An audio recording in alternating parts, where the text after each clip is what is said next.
Good afternoon all. Happy Malaysia Day. Hello everybody. Hi. Hey. Wait, Hi, everyone. keep on. Hi Angela. Hi, Dr. Daniel. So Hi, today Wong. we are on informal background.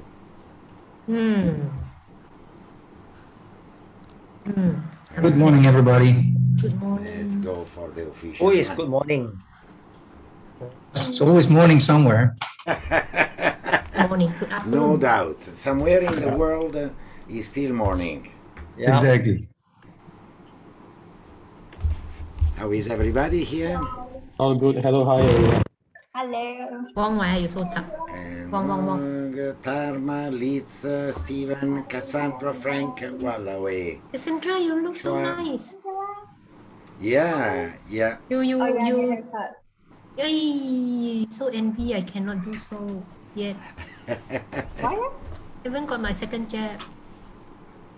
Oh, it's a So Friday. yeah, Cassandra looks so different today. Yeah. New hairstyle. Yeah. New hairstyle, yeah. So envy. Yep. I also, need to have a fresh look. I think, okay, Jackie, I think only Jason is missing. Yeah. Elizabeth cannot make it today. Unfortunately, she got to rush some contract, something for her legal practice. And Vivian unfortunately feels a bit down in terms of body, so she has been going through few radiotherapies, and apparently those have been charging a heavy ticket on her wellness. So she said, let me go through this more few days, then hopefully everything can go back to normal. Yeah, she needed rest, basically. Yeah, definitely. Okay. When you have dogs in the house, you never forget your specs. If you lay down on the sofa, you don't put your specs on the floor, because the dog, the thing that will do, will eat your specs. Exactly what has been happening to mine. Damn it. Okay. So You mean wait the a dog second. can chew the speck? I can tell you that my dog can really chew everything. Wallah. I got a husky that has been chewing my table, my chair, and my sofa. I got a golden retriever that is chewing all the sun barrier. And I have two poodle in the house that whatever they find around, they chew. Okay, here we are. Good afternoon, everybody. One moment, let me clear my vision. Okay, now I can see you very clearly. Okay. I really need to go and see my optician and change specs. Okay. Mr. Secretary, I think. No, Jason. Where is Jason? Come on, he is the man of the day. Right. Let me send a private message. Jason Ding.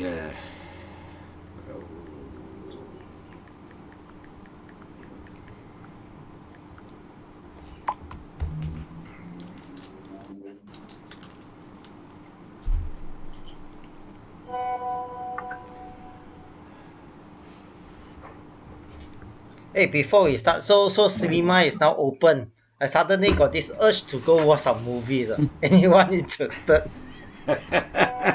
But being very honest, very honest.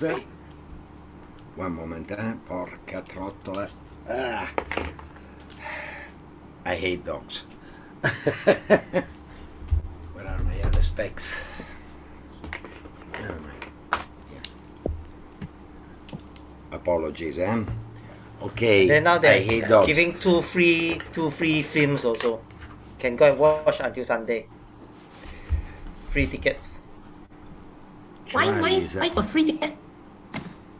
Free screening to welcome you Oh. back lah. Oh, really? What movie available?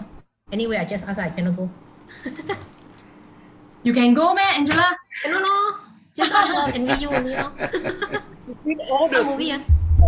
particular cinema only. Okay, I would say, Oh, not all. hello? Quiet places. Yeah. Mr. Secretary, I think we can start. Hopefully, Jason will be able to join us later. Okay, good. So, good afternoon, everyone. Happy Merdeka Day. So it's our monthly Malaysia meeting again. Day. Hi, William. Malaysia Yes, Day. good to see everyone here today. So we shall start our September meeting. Now is 2:09. So according to my clock. Okay, so first item on the agenda will be to go through and adopt the past minutes for our August meeting. So I believe everyone received the minutes, 15 pages. So you had a good time reading through it. Wow. Angela, any Yeah. comments from you? 4 pages, what you say? A big job, you and Jackie have been doing. Yeah, Jackie say he want to follow my style, list out everything already. So yeah, in fact, it's strangely enough, our 4.5 hours meeting I saw, it was only I think 11 page. Then this 3.5 hours one is 15 page. It's more content. So hopefully not getting more and more, please. Which I means, thought which means we Jackie are said talking. he want to resign. No. Still can. Only a few meetings Oh. started only. Still can. I think we are talking about more contents already, compared to the first meeting. Which means you are taking less time but talking more.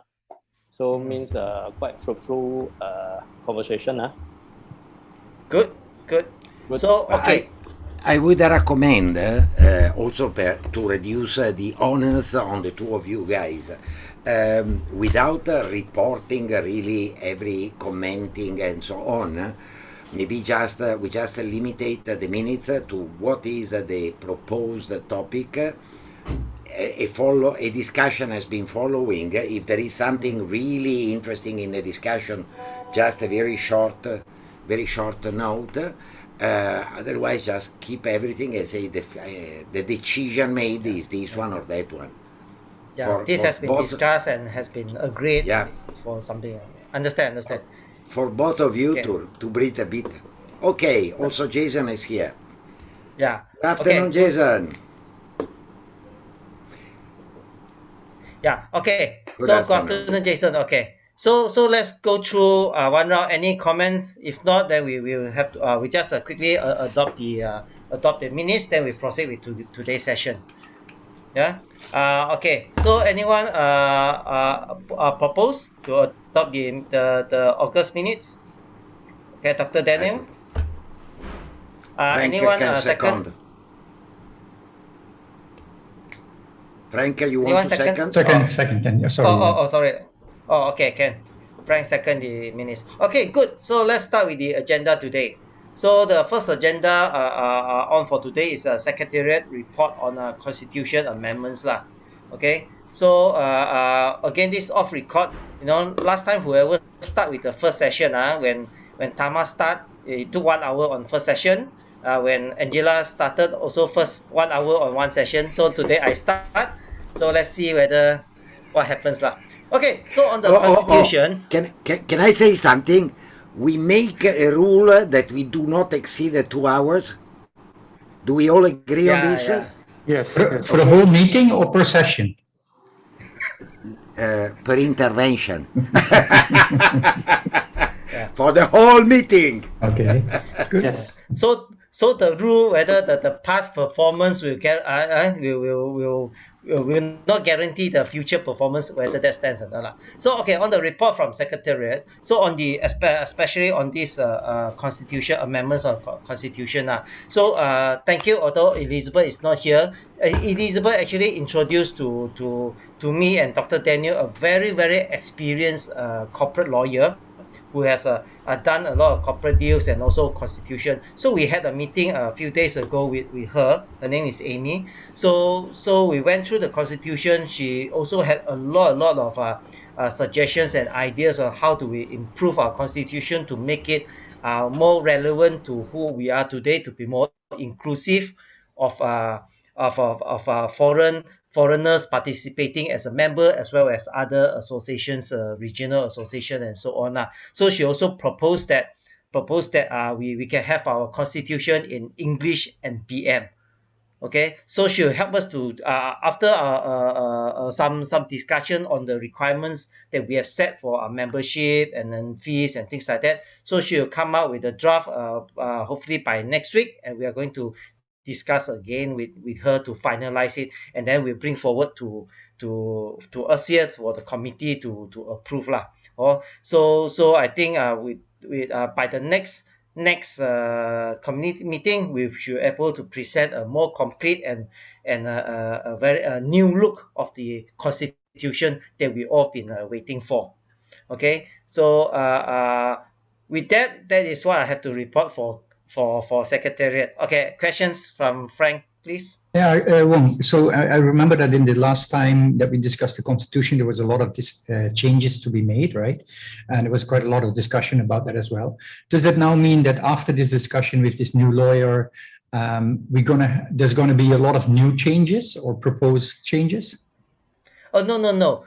Whatever we have been proposed, the content will be there. But what she's going to do is she's going to make it, rather than us putting our words and terms and whatnot, especially we talk about the right terminologies to use and Right. yeah, so she'll put it in a professional way lah, so to speak. Yeah, so it will make our association looks more professionally run in such a way lah.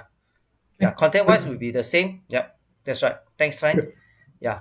Any other questions? Or any other questions from you need some from secretariat? You can also raise out anything. No? Okay, count to 10. Count to 5. 5, 4, 3. Jackie, anything you want to add on? So for the time being? No, I'm okay. No. Okay, good. Okay, so with that, I close a secretariat session, so we didn't go to 1 hour. Thank you very much. So the next next session will be updates from treasurer. So Miss Liz, anything to report from your side? Money, how much money we receive or something?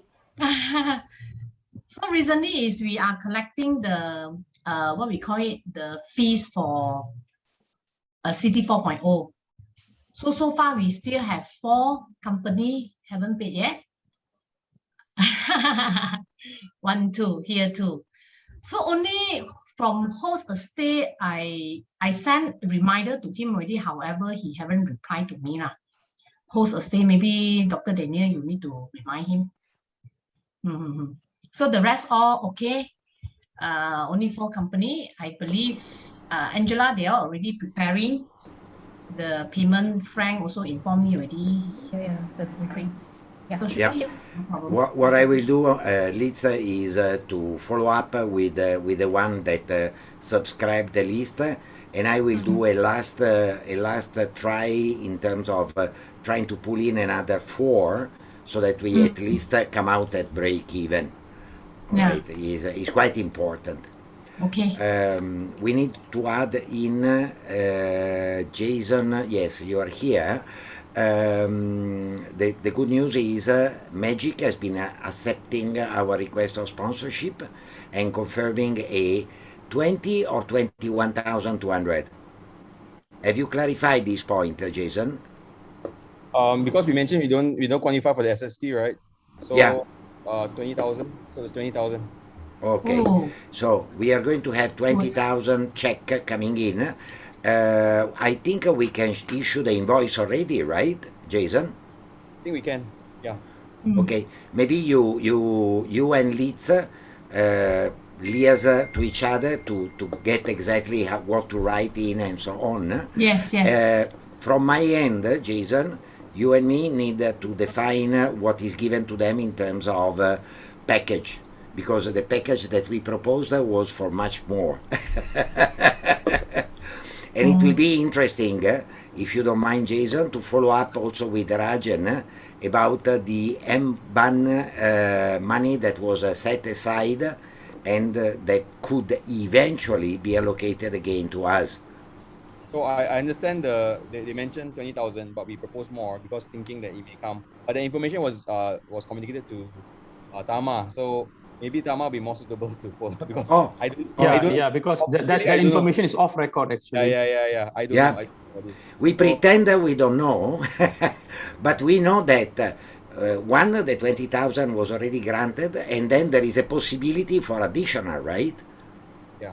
Okay, so either Tama or Jason, who is in charge, please try to follow up and confirm to Leeds. Yeah, I would say, right. I would say Leeds, for the moment we start issuing the 20,000 first. So let's grab the money and put it into the account. That's right. That should be the way actually. Yeah. Very good. I'm so happy. Yep. Are we going to get, I mean, I saw the sponsor, sorry, question. Sure. I saw the sponsorship packages, and I think the biggest one was 76,000 or 67,000, something like that. Yeah. Right? So that's almost 3.5 times what they more or less are giving us, right? Are we going to give the services that we will provide for that? Are we going to shrink that to?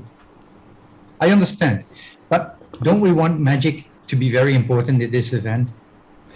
Of course, we just pulled back. The proposal given to them was for two packages, one at 30 plus and one at 60 plus or 70 plus.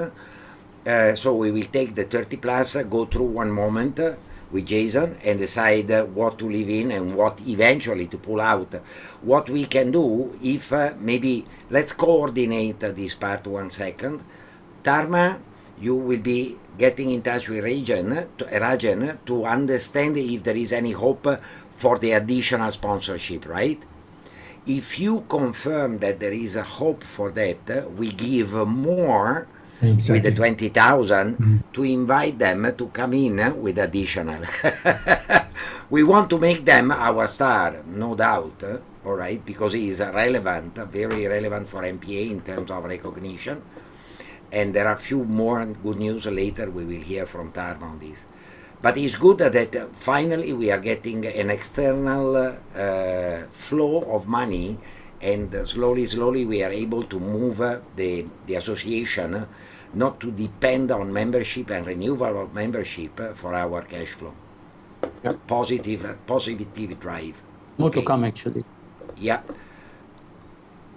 We got a question. I have, Liz, on the actual invoice, the bank account number is not there. The bank and the bank account number is not there. And because a lot of people... Yeah, I tried to put in, but I cannot. I don't know how to amend it into this system. Okay. Somebody able to help you? To do it lah. Okay. Yeah. Maybe we can ask to Jason. Same concern from my finance department as well. But just that we remember from membership payment, right? So then we just made the payment. Yeah, that's why I sent to you separately the account number. Yeah. Yes. Because this one I use SQL. I don't know how to put in. In fact, when I want to change the address, I also ask someone to help me to change the address. I just try to amend it. Wait a second. This invoice is issued automatically by the system. Am I right? Yeah. Then we need to ask Jensen to eventually modify the text. The membership is directly from the membership account. Or maybe Jensen can insert for us. Sorry, which invoice does not have the bank detail? Hey, this is the invoice for City 4.0. Oh, that one is because I'm using my using my accounting system. For our e-membership, we have no problem. We have no problem. We have. That one is from we checked already. That one is from e-membership system. So the one that you issue manual does not have the bank account. Because I'm not issuing manual, I'm using the system. System. So I cannot I cannot insert what we call it, the bank accounts into the system. I don't know how to make it.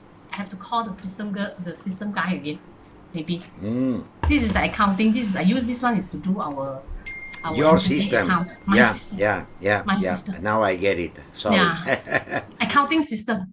Okay. If it will be possible and that there is no cost involved in it, it will be Yeah, nice. no, I just use my company one, just open another accounting for MPA. Super lit. Yeah. Okay. Right. Thank you. Thanks, Liz. Yeah. Just okay. One question from me. So, how many people actually? Since we talk about this, how many people? How many members is participating in Cities 4.0? So On the pavilion, MPA pavilion. so far is 17. You mean the individual? Total lah. Members. Individual one or what? No, the one that I paid the 200. Oh, now. 17. Oh, 17. Oh, not bad. No, wait. Paid how many? Only 4 company we haven't collect. 4. If let's say I take out Frank and Angela one is. Should be 15, 14, 15. Yeah. We are not 17, by the way, because there was a missing number in the list. There was a missing number 12 or number 13. So we are not 17, but 16. So say that at least we have, even with 16, we have at least 14. So the majority of the cost is covered. But let's try to push a bit more. Cassandra, you are participating? No. Why? Why? The individual booth. Ask budget to your boss. Small budget, some more. Small budget. Oh no. Jason, you are participating. Walao, VP event Samo not participating, huh? Walao, can I propose a motion? We remove Jason. No, I second that motion. No. Don't. Malaysia, they joke. Malaysia, they joke. They joke. Yala. Okay, but let's try to do a bit of, if any of us is close to any of the member, let's try to push a bit. Even though maybe 2 or 3 of us will give the same call, let's try to do a last push to come up to 20. That will be nice.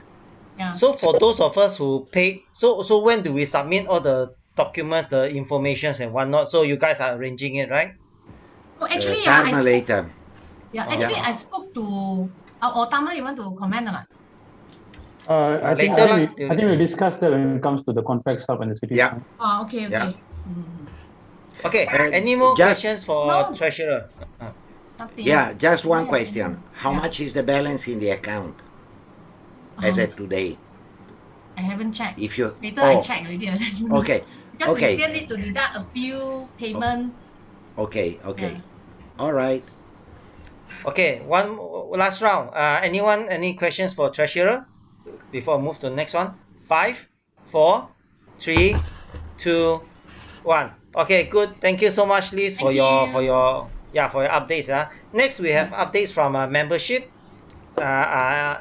Miss Angela. Okay, I have short updates. Okay. As per today, our active members are 62. Yay! Wow. And okay, 3 approved, not yet paid. So that means there are 65 but because not yet. Wow. Yeah, 65. Yeah. Wow. Okay. Malaysia is 67 years, so Malaysia is still 67 years the renewal, old. we got 35 more. After that, I will retire. 100 is our target. Okay, guys, we stop at 99, Sorry? Renewal so far, everyone paid. Those that already sent notice with invoice, they have paid. So the system will actually auto send renewal notice when the date has reached. Their expiry. Received So already. Time to collect. I received yesterday saying your membership is expiring in 1 month. Very polite. Okay. So I'm getting ready to renew in October. It helps, yeah. So, okay, we have 35 more to go before we reach 100, then I can retire. Angela, sorry. 100 was the target for ordinary member. I just forgot to tell you that there are 250 associates. Then you can retire. Okay, I'll extend my retiring age. Okay, Joking. so I think it's a pretty good progress. Okay, that is about the active members, and currently William is helping me in inviting members. So two of us actually we have a clear job that and the scope to do lah. So William actually sent out to the list given by Jason on those who actually join our open day and not yet member. So William helped me to send out invitation to all. How many? 50 over, William? 54, I think. 54, yeah, okay. He actually prepared a standard message and sent out, thank those people who joined us and invite them to become our member. But William, I received two error lah, two email got error, so did not go through lah. So, but anyway, this is a status about the activity after the open day event. Beautiful. Okay. Yeah, we have quite a lot of attendance that day and 50 over, they are not members here, so it's good. So we sent out invitation already. Okay. Then come to question that I want to ask. There are 2 approved but not yet paid. So my question is, Liz, how long is our invoice valid? So the next question, that means we have to chase like politely. Then how long does it valid? Because we send out invoice already after approved e-membership. It will send out invoice, but now invoice is sent, but no payment yet. 1 month? What we want to set the deadline for? I don't know. If let's say expire, before expire, invoice invoice no expire, right? No expired. It's Can only the outstanding they will have not paid so-called in the outstanding so-called what do we call it? Okay. So can we set 1 month? No, invoice no expire. Invoice no. But what is our timeline we give for them to renew the member to pay? Precisely. We have currently no standard. Make it 1 month? If one we month, need to say that in the event, if let's say they don't pay within after 1 month, and then registration will be automatically revoked or removed. I think for the we are talking about new members, new invoice members, for new think. members, right? Yeah. So because I think the renewal we set a timeline, isn't it, for the renewal? Yeah. Renewal we already So I think for new members, no need to have a limit lah. Just that we send them kind reminders. Yeah. Okay. Because if they really decide to what, then maybe after 3rd reminder or 2nd reminder, we ask them, hey, do you still really want to join? If not, then we'll just close this file, sort of. Can I say maybe Angela, you and William define that in the moment in which 1 week has been passed from the issuance of the invoice, you start calling.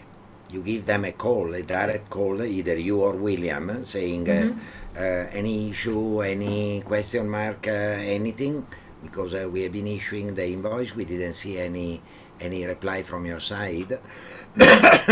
So that we know, because at the end of the day, Liz, you are issuing a pro forma invoice or a invoice? The invoice, the membership invoice actually is issued from the e-system. The membership invoice. Which means, so when when I record, I will base on payment. Okay, what it happens if invoice 0010 is not paid? You need to issue a credit note, I guess, right? To cancel the invoice. Correct. Okay. So basically, what I'm saying is, once we issue the invoice, there should be a payment done. A payment. Yeah. Okay. So please, Angela and William, you try to push a bit on this. Yep. Or best could be, as every new member comes from action of someone, you can also reach out to that someone and say, hey, can you give a call to your contact, to your friend?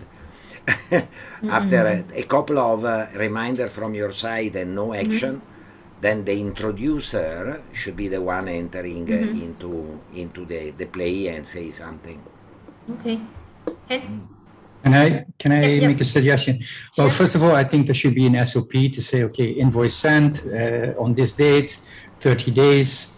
Then within that first week, make a call. But I don't think that the introducer should be responsible for the payment, Doctor. How can we make the introducer? How can we make the introducer responsible for getting a payment? No, we don't receive the not payment. the It's on the failure on our side, right? No, it's not responsible. It's just a courtesy call to check whether there is any problem. To assist. To assist. It's and see assistance. It's not a responsibility, Frank. Yeah. At the end of the day, I am proposing, for instance, I've been troubling Angela already twice for a member who has been receiving all the data, has been compiling everything and never sending back. Faisal, the red and Pau guy, remember? I spoke to you about him 1 year ago, then recently again, he came back and then disappeared, MIA.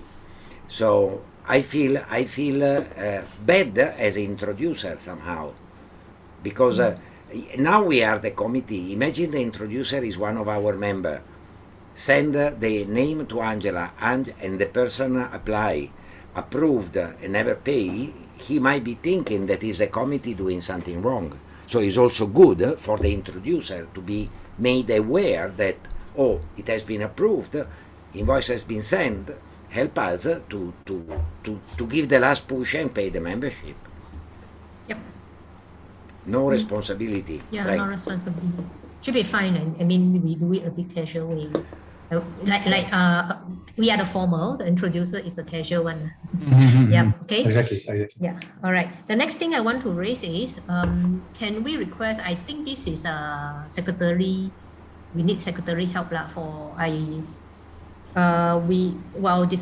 discussion with William, we think our email, we need a disclaimer as a footer, because it sounds like we are actually sending a sales or marketing material when we invite the participants to join as members.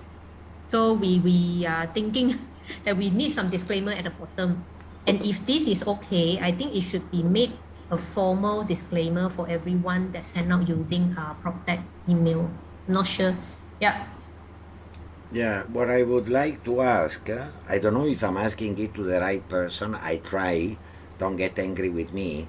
Frank, will it be possible from your side, from your team, to define an email signature for all of us having a PropTech email with the disclaimer that Angela just mentioned?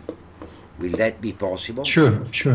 Yeah, that can be. So let us make a CR for that. We create a small email footer. Email footer. Okay. Yeah. Can. Which is standard for the whole PropTech. You can send to all of us. We can either set it up in the email server, or myself, for instance, I'm using Outlook. I will prepare there the signature. Yeah, we just prepare the text so that everybody uses the same text, and then everybody can fill in their own name. And the logo. We will make it standard. Then we'll fill up. Shall we put a partner logo, like for instance Magic or any of the other bigger partners in?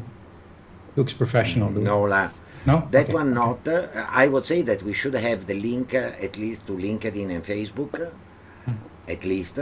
And I don't know, I think it's a good thing to show a bit of commitment on SDG 2030.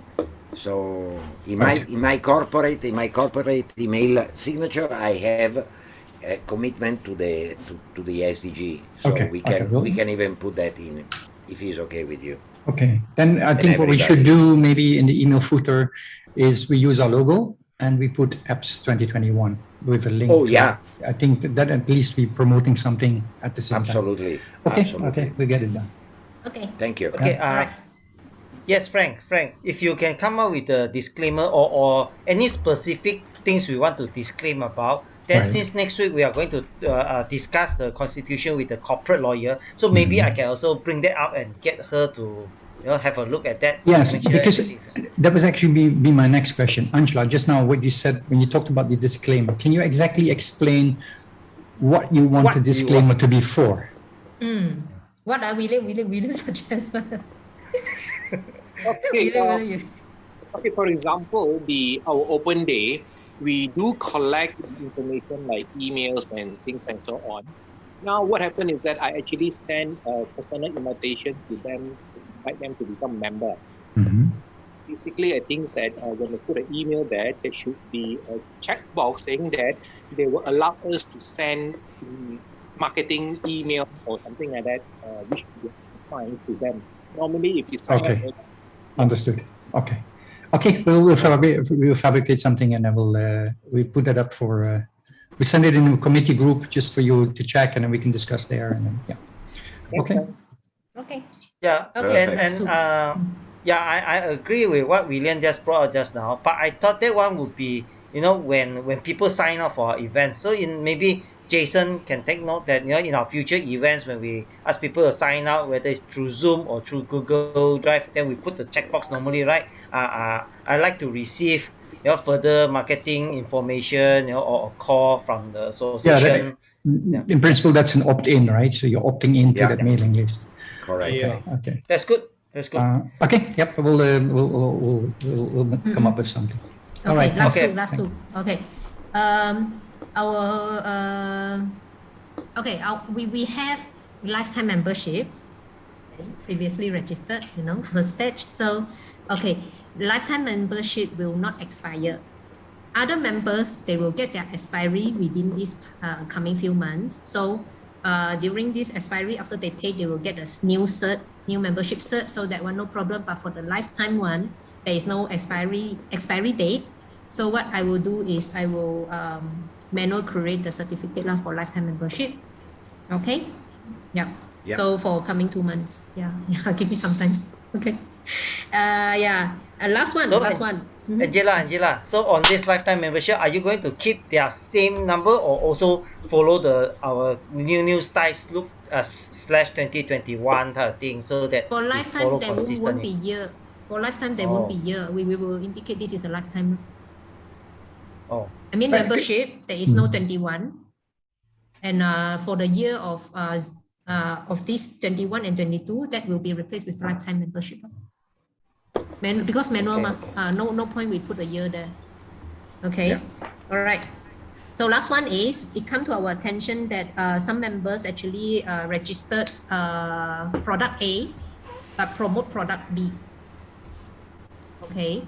So this is something SOP. I don't know what is SOP like, because I don't think it should be practiced in that way, because if you register for product A but you go for product B, which product B has not gone through our assessment, okay, so that is not fair and not valid. So of course we go by the company entity, but we also register a platform or product because we assess that platform or product or website in order to actually admit you to become member. So if let's say any members, they want to promote different product, they have to submit.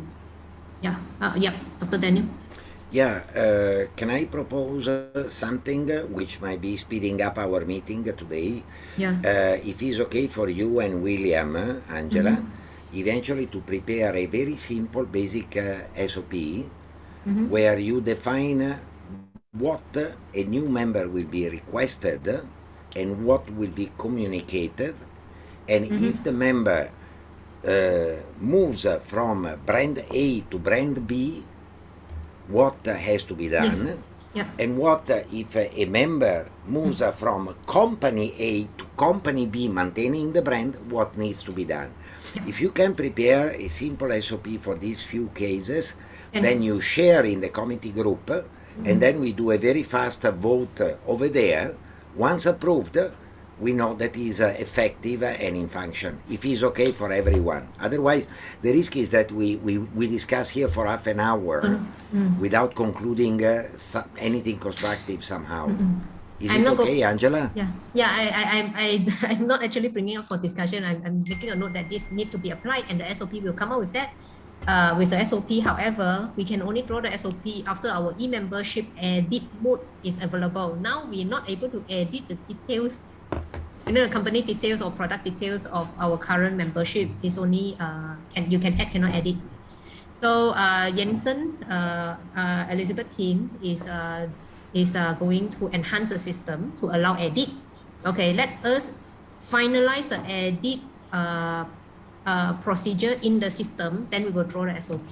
So today Okay. I'm making a note saying anyone who want to change product or company name, you need to apply. Okay? Yeah. All right, that's all I have. Thank you. Can I add something to that? A little one. Because of course, the marketing team, actually I have a post, a part of our discussion, but I think it's good to bring it up now because it all connects to each other. As from a marketing perspective, we have different forms for memberships to fill in. And we get the impression that a lot of our members are very confused. They're very confused about their own company name. They're very confused on which product they want to promote. They're very confused on sometimes the description. And don't get me wrong, we're in a startup industry. So there's a lot of pivoting going on in our industry, right? I mean, 3 months ago, you thought this would be the direction, and 3 months later, you're thinking of another direction, which is all good. But I think it would be very good if there's a very clear SOP that is actually sent out to a new member and said, look, if there's anything that changes in your company within the next 3 or 6 months, please inform us so that we don't have to be confused about your confusion. And it also has to do with members in itself. I give you an example. I see a group CEO of one of our members. So one of our members is in a group company, okay, and suddenly the group CEO is now placing the group company, trying to get listed into our website, and I go like, there's no membership. I mean, the easiest way would be just get a membership, become an associated partner, no issues. Then if you want us to promote you, we promote you. But just take out the 300 or 500 ringgit and make it happen as a member. And then there doesn't have to be any confusion. So I think that's something maybe we can positively use to the whole membership and let everybody, because we don't fully understand when a member registers what is the group construction that they are members within. And maybe that group would like to be a member of MPA with more than one company, which would be good for our membership in general. So I think that SOP that Angela is going to create, I think that's a very, very important one. And it needs to be sent out to everybody, including all the new members as part of their welcome pack. Absolutely. Fully agree. Okay, I have one proposal for you, Angela, for you to think how we can leverage on our first student member to attract more students in. It's not that I want to overload you. It's not that I want to attract the 50 ringgit. I'm not in the game of the 50 ringgit, but I am in the game to create a very good group of young students to start moving forward the academic partnership, the academic work, the VP academic expansion, kind of. All right. Maybe you can also talk to Steven and Chua and define together what could be done. I know that Chua has something interesting that he will present to us later, but from your point of view, I don't know if maybe a chit chat with him, a Zoom with him, with myself, with Chua can help in brainstorming a bit and leverage on his network of students to attract more. All right? If we can. Thank you. Okay, that's I think final one to add on is, so Jason also asked how many actually new members we obtained from the virtual open day. Do we have a figure? I think William, since you are since you are sending out invitations, any of them responded? Not yet. We sent recently only. Okay. So we will wait for result. But I think the student membership, the what was his name? Zachary. Zachary. Yes, I think Zachary was from the event also, right? If I'm not mistaken. Yeah, but because Zachary I was the one who was invited. Was invited before when you, Angela, and myself went and do the presentation. If you remember. No, because for that event, this particular event, I did invite him, and he did blast out through his network. From the WhatsApp, I can see that he did blast out from WhatsApp story, type of thing. So I think he came in after that also lah. But if we have the number, that would be good. Then in our future events, then we can do proper targeted marketing and whatnot. Yeah. Okay, last round. Any more questions for Angela and the membership team? 5, 4, 3, 2, 1. Okay, thank you very much, Angela. Thanks for your updates. And William. Okay, next we have updates from partnership. So we have Tama. Tama, please. Hi everyone. Let me share screen so that it's much more clearer for everyone to see. But let me know once everyone can see my screen. Yes, sir, perfectly. All right.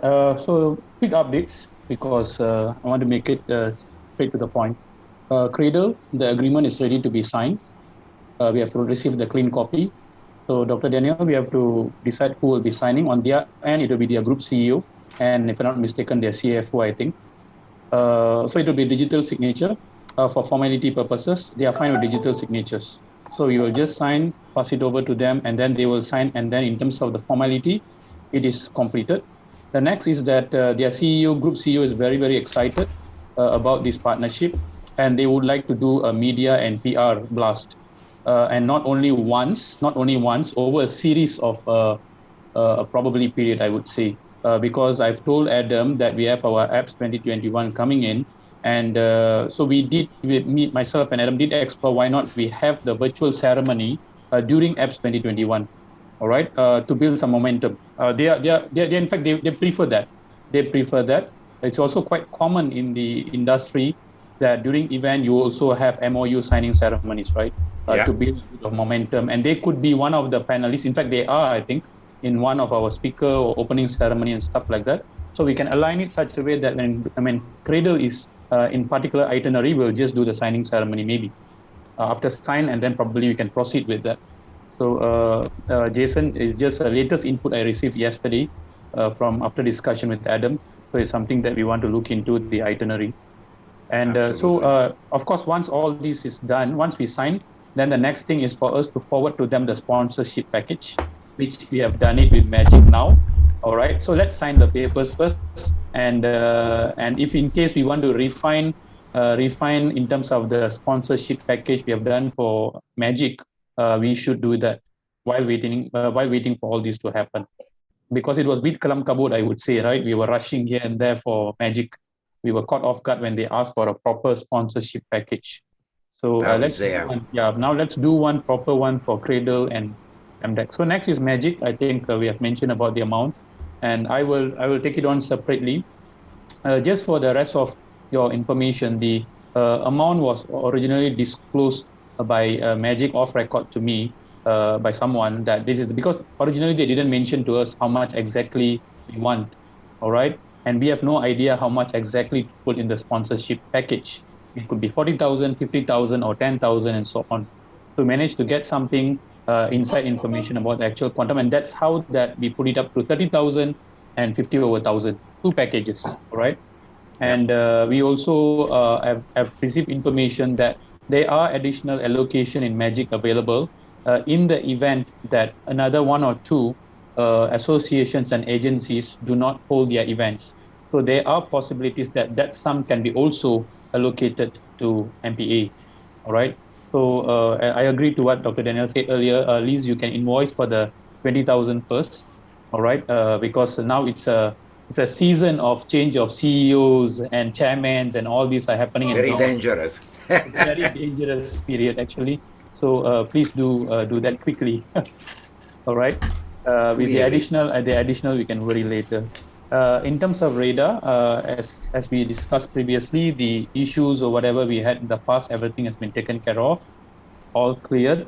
Coincidentally, I'm one of the speaker in an upcoming event under radar. They call me under BWave capacity, and since I wear both of the hat, and they decided to also include MPA as an official partner in this upcoming event. So there'll be our first series of event with radar. Officially, MPA will be presented after some time, I think. All right, after probably a year, a break or something like that. But we are also preparing MOU or MOC with radar. Just that apparently the board of committee or board of advisory in radar a bit particular about MOU and MOC because of some previous issues that they had. So MOU with radar may take some time.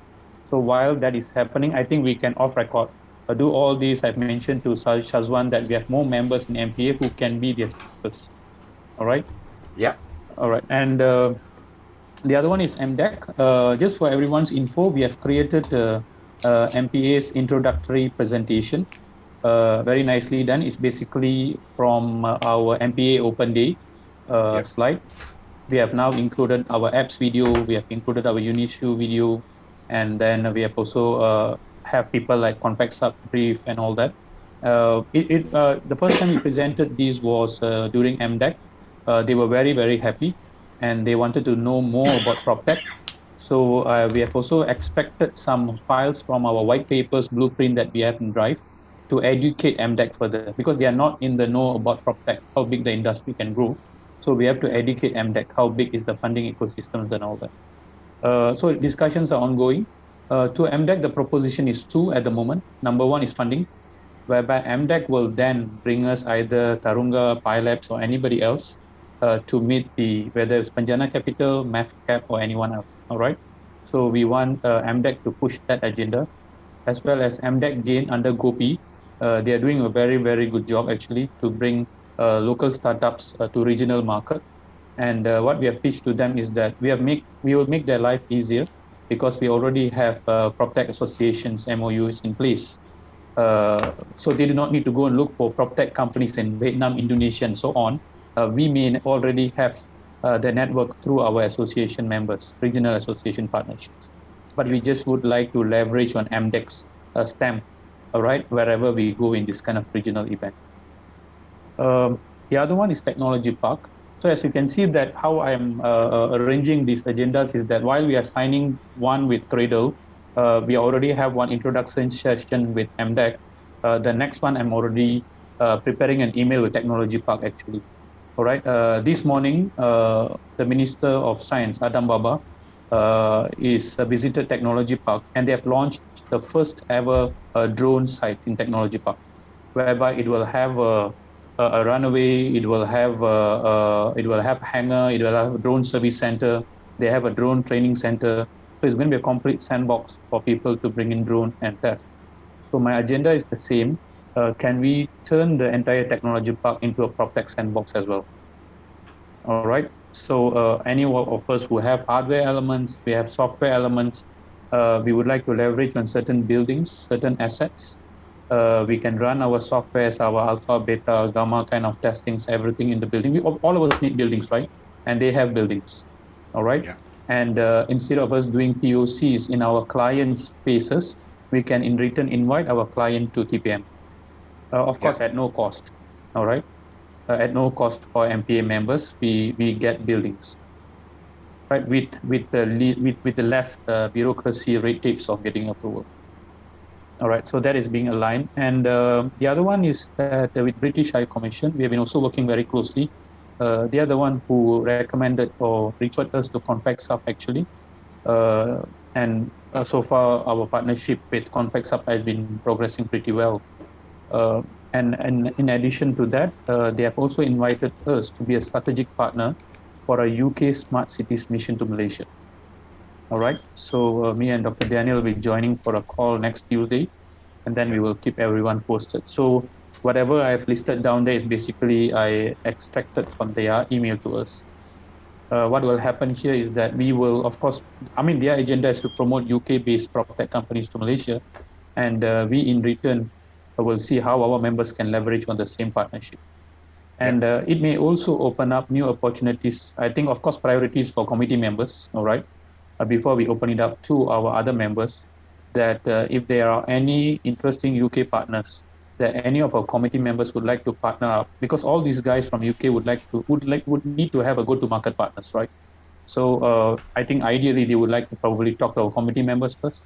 If any of us would like to have engagement with them before even we open up to other MPA official members. And they, of course, I kept the discussion about Convex Hub, the last one, because we have a couple of matters. Number one is regarding Cities 4.0. We have 16 MPA members confirmed. I think only Pro Sales have taken up the one individual booth. Dr. Daniel, if not mistaken. Was it Pro Sales, right? This is what Christina. I have heard. Yeah.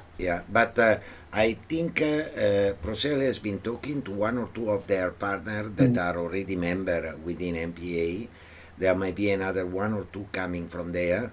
I know that Serdec is considering the opportunity of the virtual booth, and we will again do another blast through the group, to the member group, and see what is happening. We will take also. E-boss will take one. Yeah, we will take one. Okay, that's good. So just for everyone's info, Christina has been assisting me. She's part of a subcommittee of partnership because I've been extremely overwhelmed. So she's kind of handling the Cities 4.0 a bit more closely with Kuldeep of Convex Hub actually. So if any of you, Dr. Daniel, as my previous suggestion, I think we may need to activate our apps 2021 WhatsApp group for time being for Cities 4.0, I think. Whereby you may need to add anyone else additionally, at least in terms of the payment matters or whoever that you find relevant. If you can do right away after this meeting, it will be helpful. I will definitely do that. All right, and they have also, the other one is that in terms of material that Wong brought up earlier, they have actually requested for MPA profile participant marketing materials. I will share the email in a bit right after this slide. All right, so those are our action items for Convex Hub for the Cities 4.0. Apart from Cities 4.0, go ahead, Dr. Daniel. Yeah. Sorry, just an open and close parentheses.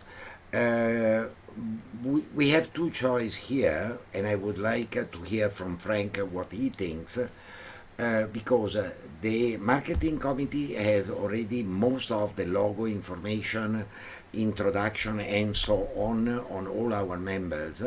So could it be easier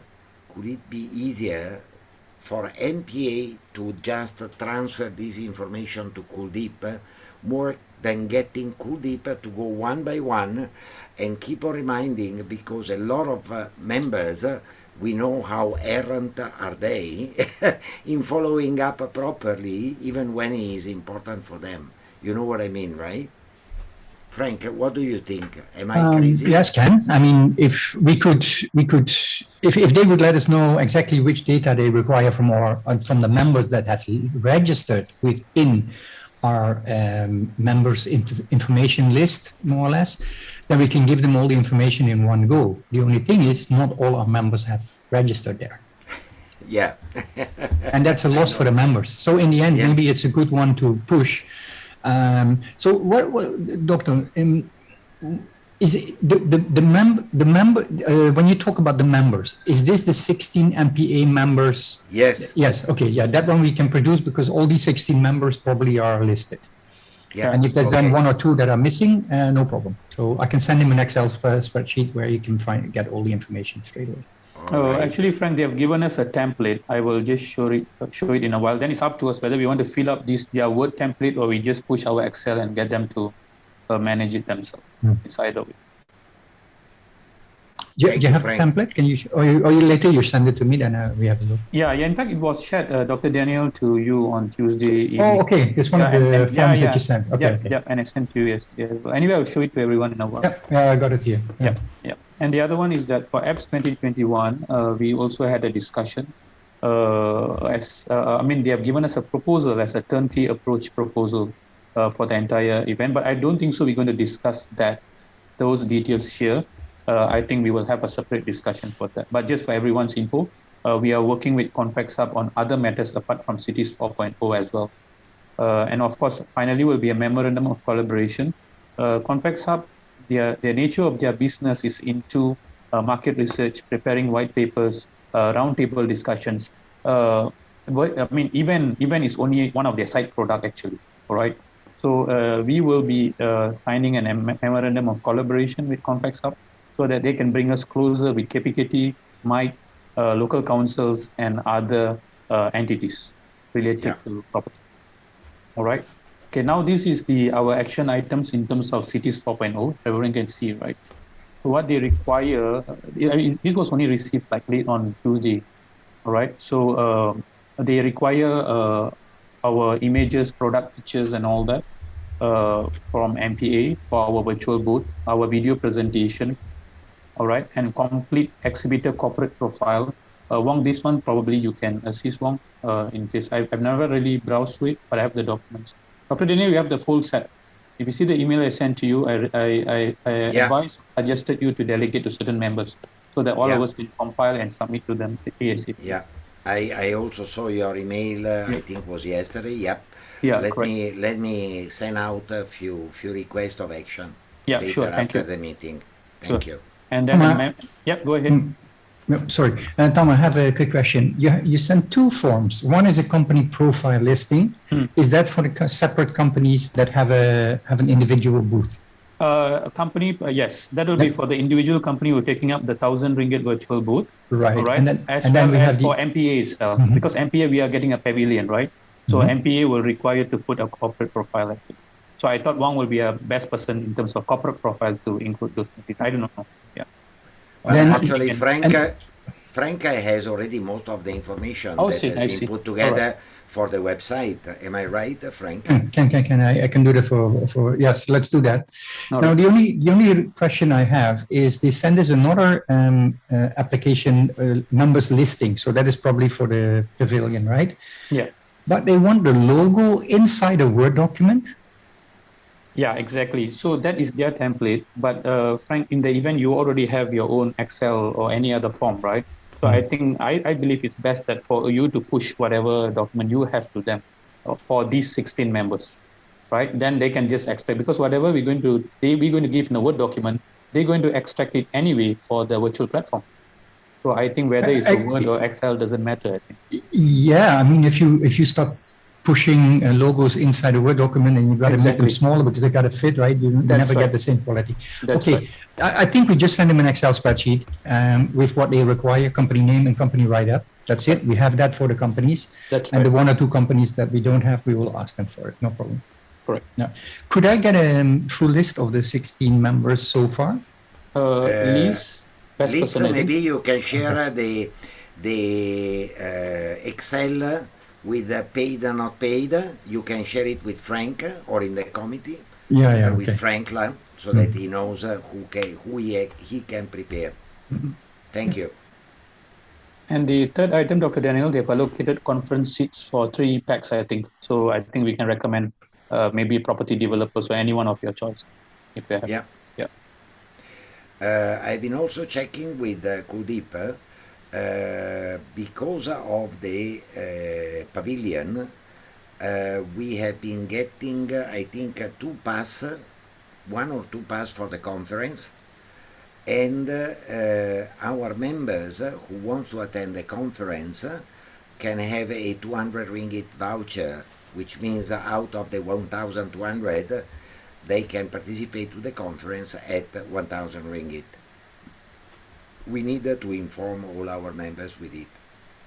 Sure, and I think we may, since the event is happening next week, Tuesday and Wednesday, and we already have a WhatsApp group with Convex Hub and MPA.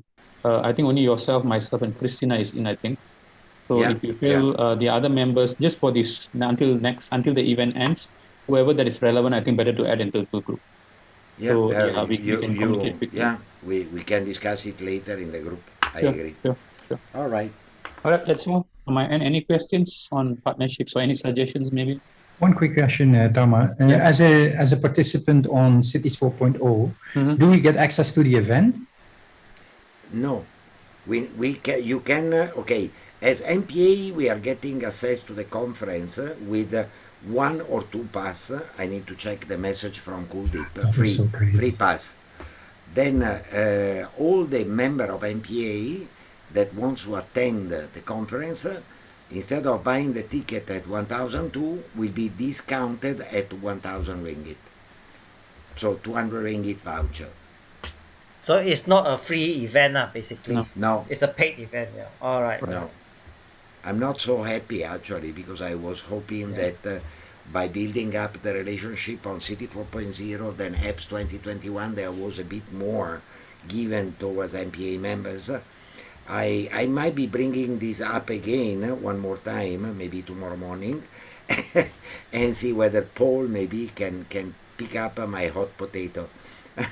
Yeah, just for everyone's info, we're talking to the founder and the owner, Paul Yo himself. So he's also part of the WhatsApp group. We are establishing a good relationship so far, from what I see. So let's increase whatever that we can. Yeah. One of the things I don't understand is the following: they price in to get a pavilion. Okay, our members are getting into the pavilion, paying for them to be in the pavilion, and that's where we can go. We can only go to the pavilion. We can't even go to the event. We can go to the expo. The expo is open for everyone. We cannot enter the Congress, the 2 days Congress. Yeah. Why was that never properly communicated? You're right. Never ask from our side, never say it from their side. Let's try to negotiate food. For me, I mean, if it would be my business, I would just pull out and say, bye-bye, good luck to you, and pull away the pavilion. Because the pavilion, remember that we had that discussion, the very first discussion that we had with them, and we asked them how many people had signed up. Yeah. There's your answer. Yeah. Look, you have 16 MPA members. They're all paying for something that we expected to be more. Now there's just a little listing somewhere in a pavilion, and we're not even allowed to go into the event. I agree with you. Let's make it. I committed. I will fully agree. But next event, I will ask more clearer questions on what's in and what's out. Yeah. Yeah, I personally feel the same. I think probably the way they package up and put in their letters that is being distributed, it's not very clearly stated.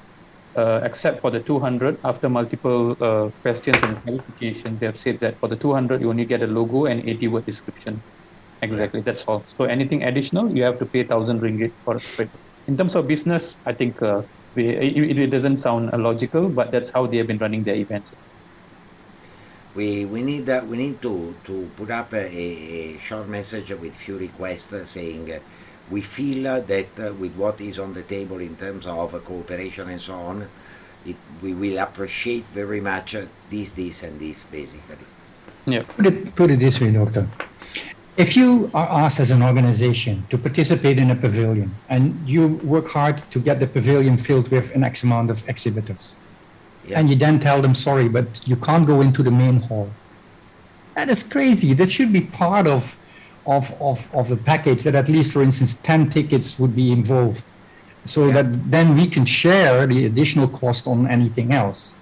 Yeah, I agree. To me, it's like the information that came is all trickle. It's never... It was not very clear from the get-go. A full big picture never given. Yeah, right. I agree with you. And well, I wish them. I'll be honest with you. I wish them good luck. I won't support the event. I mean, don't get me wrong. I committed. I will pay for it, but I won't go to the event at all. Yeah. No interest. Let us talk to them in a much clearer way, because again, I was also kind of surprised yesterday when Kuldeep confirmed to me all that I've been telling you. I said, come on, we are committing the association, getting a pavilion, pulling in members.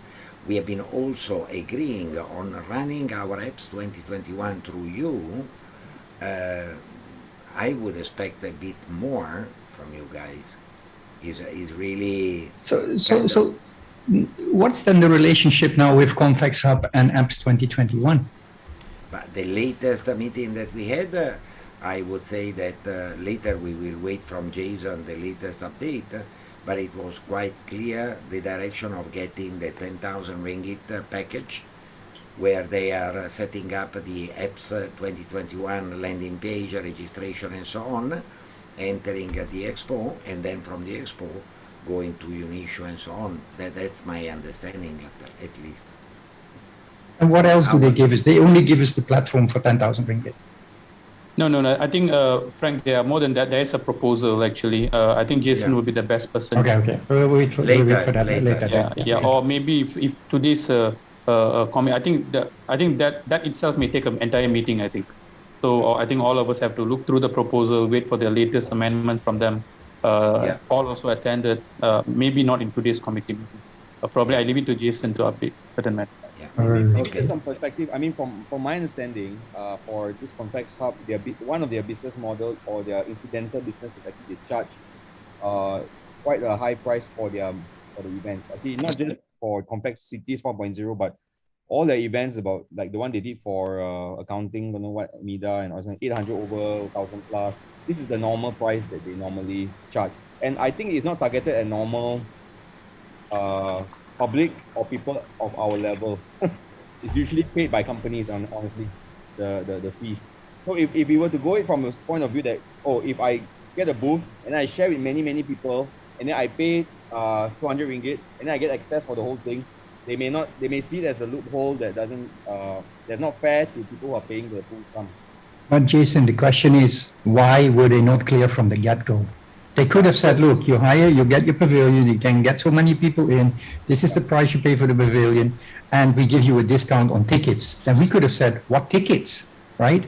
Or we could have requested 4 tickets, but it's 1 week before the event and it's still not clear. How many discussions have we had with them?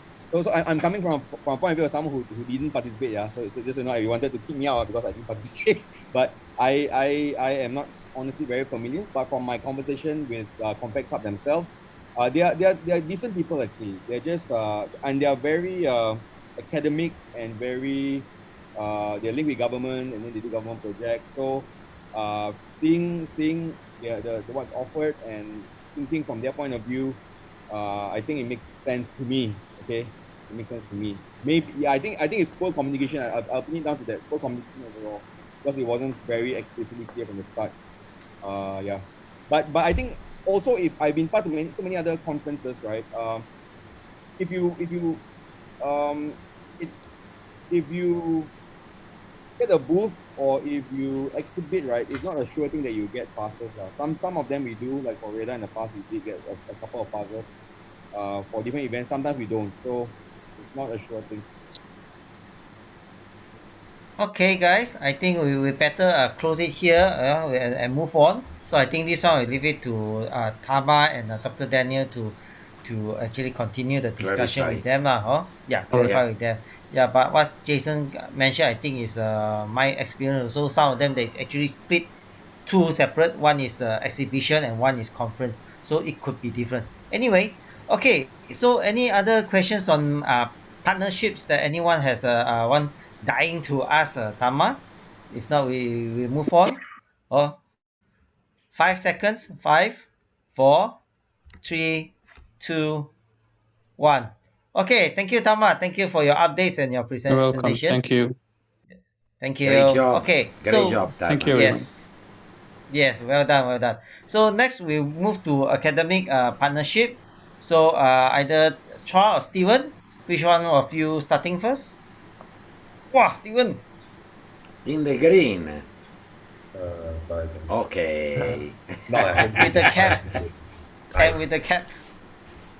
So I will make it quick on behalf of Chua also. I think Chua has some internet issues. On account of it.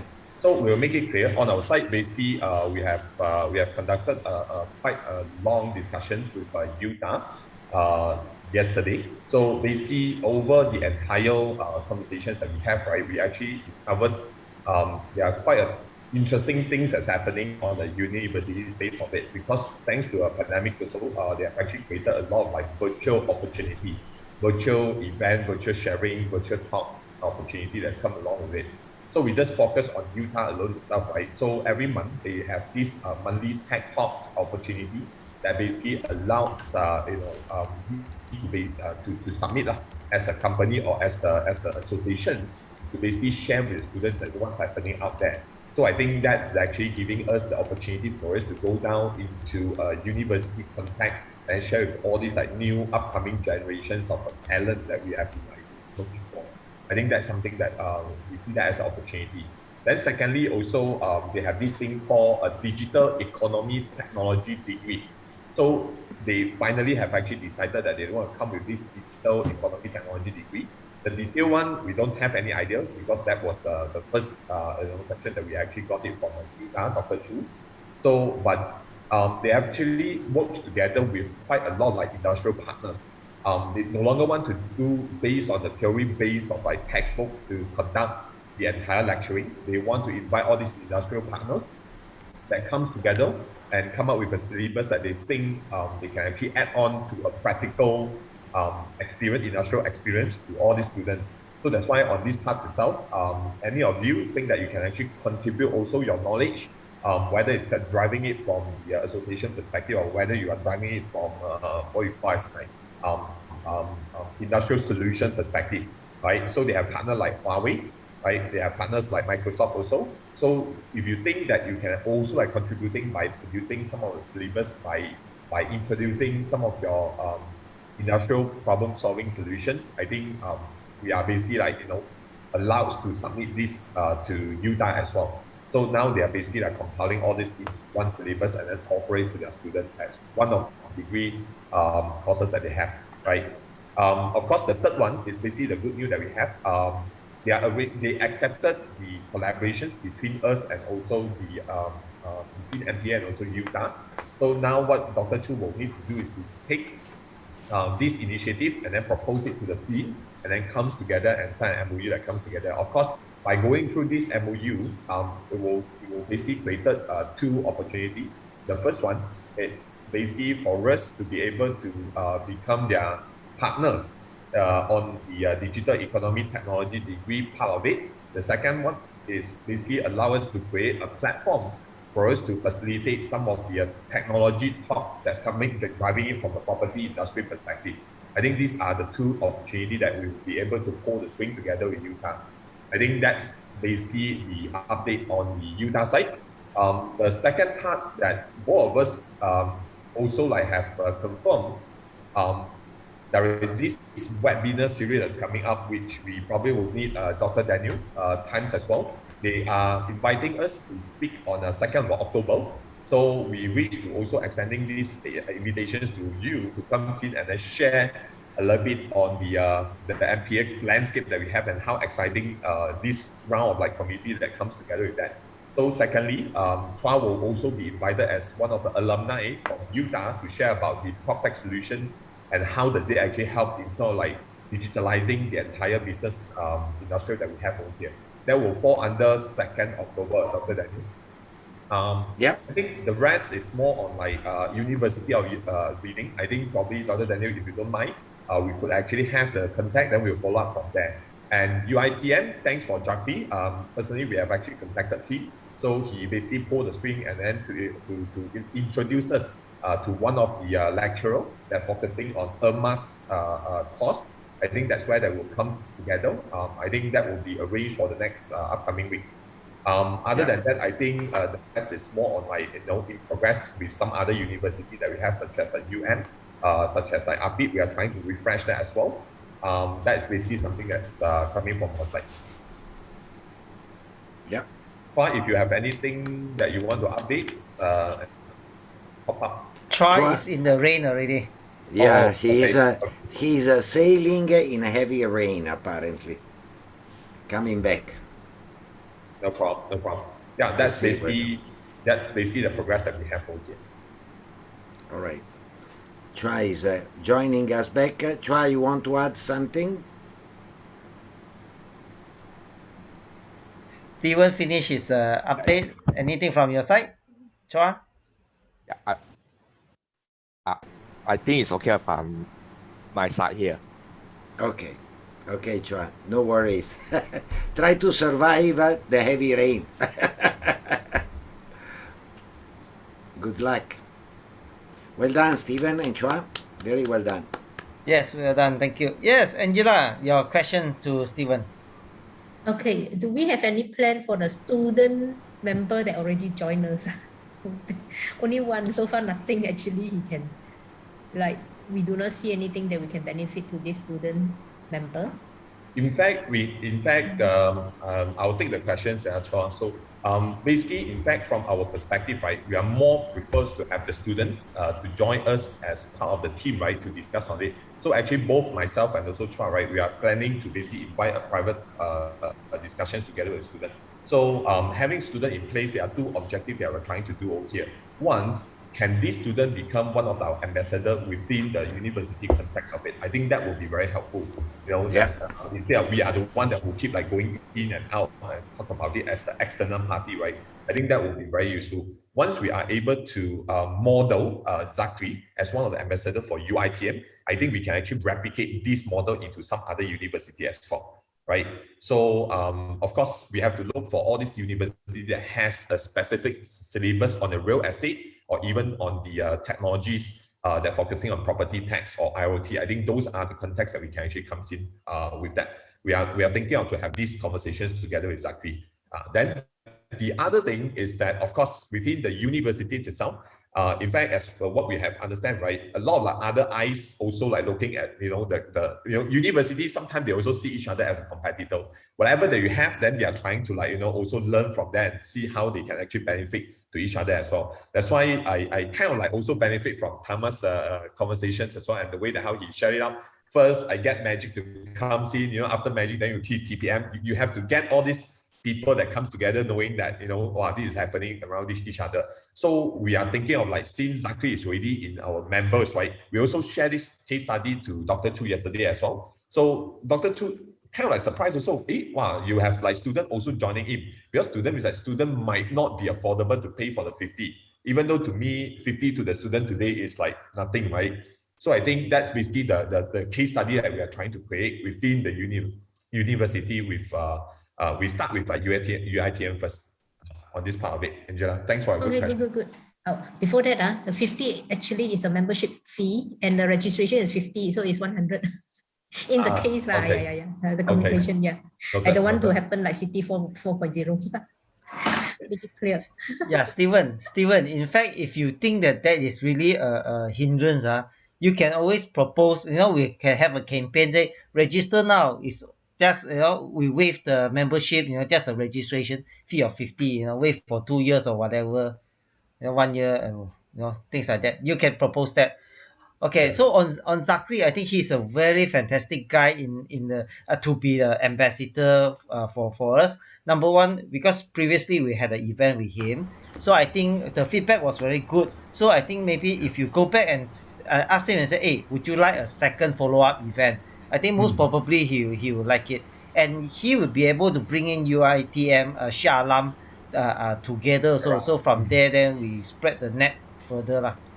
Yeah. Because last time was me, Angela, Dr. Daniel, and Michelle. So you can easily find another 4 speakers or whatnot, you know, just to come up with another session with him.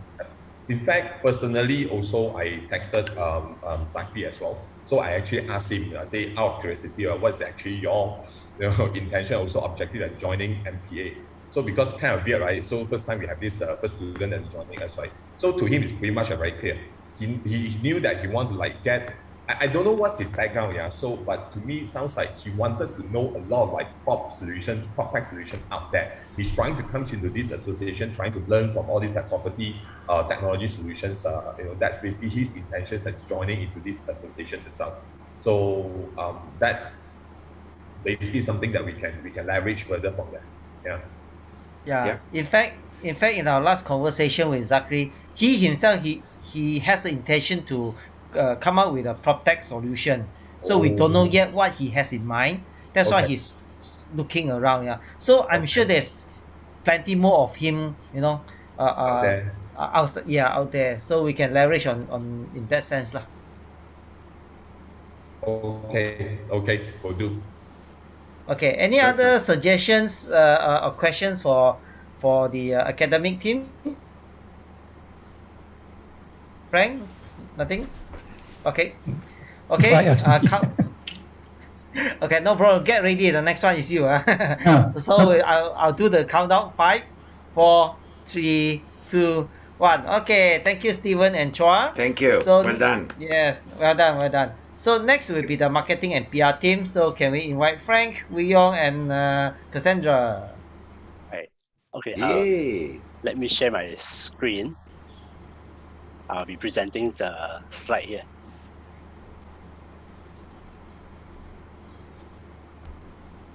Wow. Okay, everyone can see the screen. Oh my God, that's so nice, so cute. You know what's going to happen next, right? You know what's going to happen next, right? Everybody will want Dr. David Yeah. for himself. Can we have one? Yeah. Here we go. I want an avatar of myself. This one we get someone from the Fiverr to create it for us. Very nice one. Thank you. Right, so for our site, I will do some sharing, and then Cassandra and Frank will do the sharing as well. Okay, so just to update everyone as well, on the marketing team now, we also have external members, Ming Yao and also Wai Ping helping us on the marketing part. Okay, so basically, just let me share a bit of the achievements that we've done so far in the past 2 months. Okay, so the first one is we have launched the MPA website, and we're quite happy that we have quite a lot of people coming into the site. But now the next thing you're going to do is to start to monitor on the activities that is coming to the site. Okay.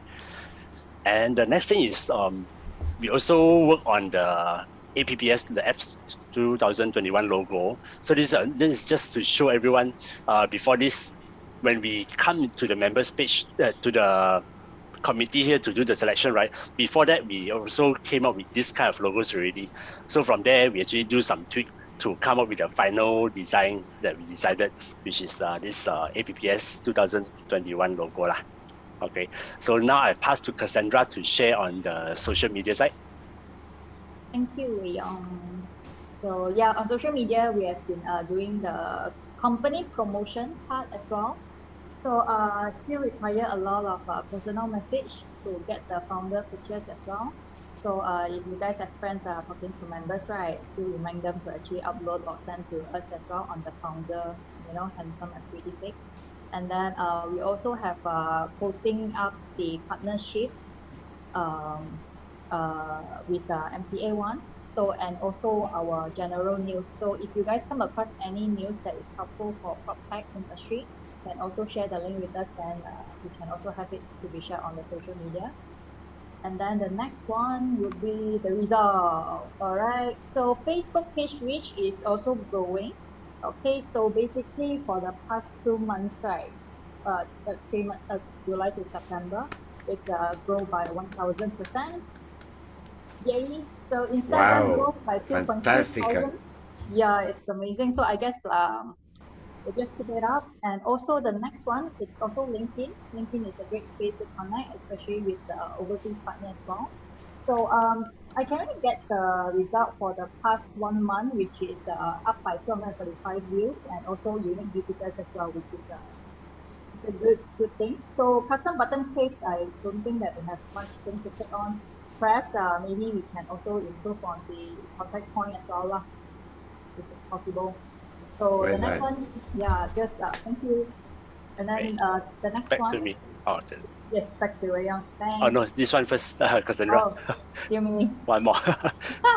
So yeah, just a reminder, this is our calendar. Okay, so Monday and Friday we're promoting members, and then Tuesday will be news. So any news that's related to PropTech, let us know. Then after that, Wednesday PropTech in general lah, and then Thursday will be news as well. So plenty of space for everyone to contribute on the news that they find it interesting and helpful. Thank you. Back to you. Right. Okay. So what's next that we're going to plan now is actually to start working on the YouTube channel. So on one of the previous meeting that we have, we actually tried to find out who is currently holding the YouTube account. But I think, Dr. Danny, we're not able to find out the login to the YouTube, right? No. Yeah, I've so been trying in all different ways, totally impossible. So I would say we just somehow forget about it and open a new channel. Yeah, I think we'll do that. And in fact, from the current channel that we have, there's just about 2 videos there. I can try to download those videos and then we post it to the new channel. Yeah. Okay. So why are we looking into growing the YouTube channel now? Is because now we are looking into a short-term and a long-term goal for MPA on the YouTube side. So for short-term now is we have to start to create the branding and also reaching out to the audience. This is the first thing we want to try to build from this channel. But in long-term wise, we are looking into SEO, search engine optimization, where with more videos and more content in our channel, we can actually gain some search engine benefits there. So it can help us to gain the traffic and also get more people to know about us, and also to monetize. But this one, I'm not sure how much we can earn, because I see some YouTubers that can earn a lot. But if based on the content that we have and then the subscribers that we have, if we can get very high view, this might be one of another channel that we can earn extra money for the association. Yeah. We need to go above 1,000 subscriptions and more than 4,000 hours of views. Yes. Yeah. It's 4,000 hours of watch time in 3 months. Yeah, within 3 months, yes. In 3 months. Yeah, so with a lot of webinars that we're going to do all this, I'm sure we can do that. Okay, so I pass to Frank now. Thank you very much. First of all, I want to congratulate my team, because they're working so hard in the background, and sometimes we don't get always the opportunity to praise them. So thanks a lot.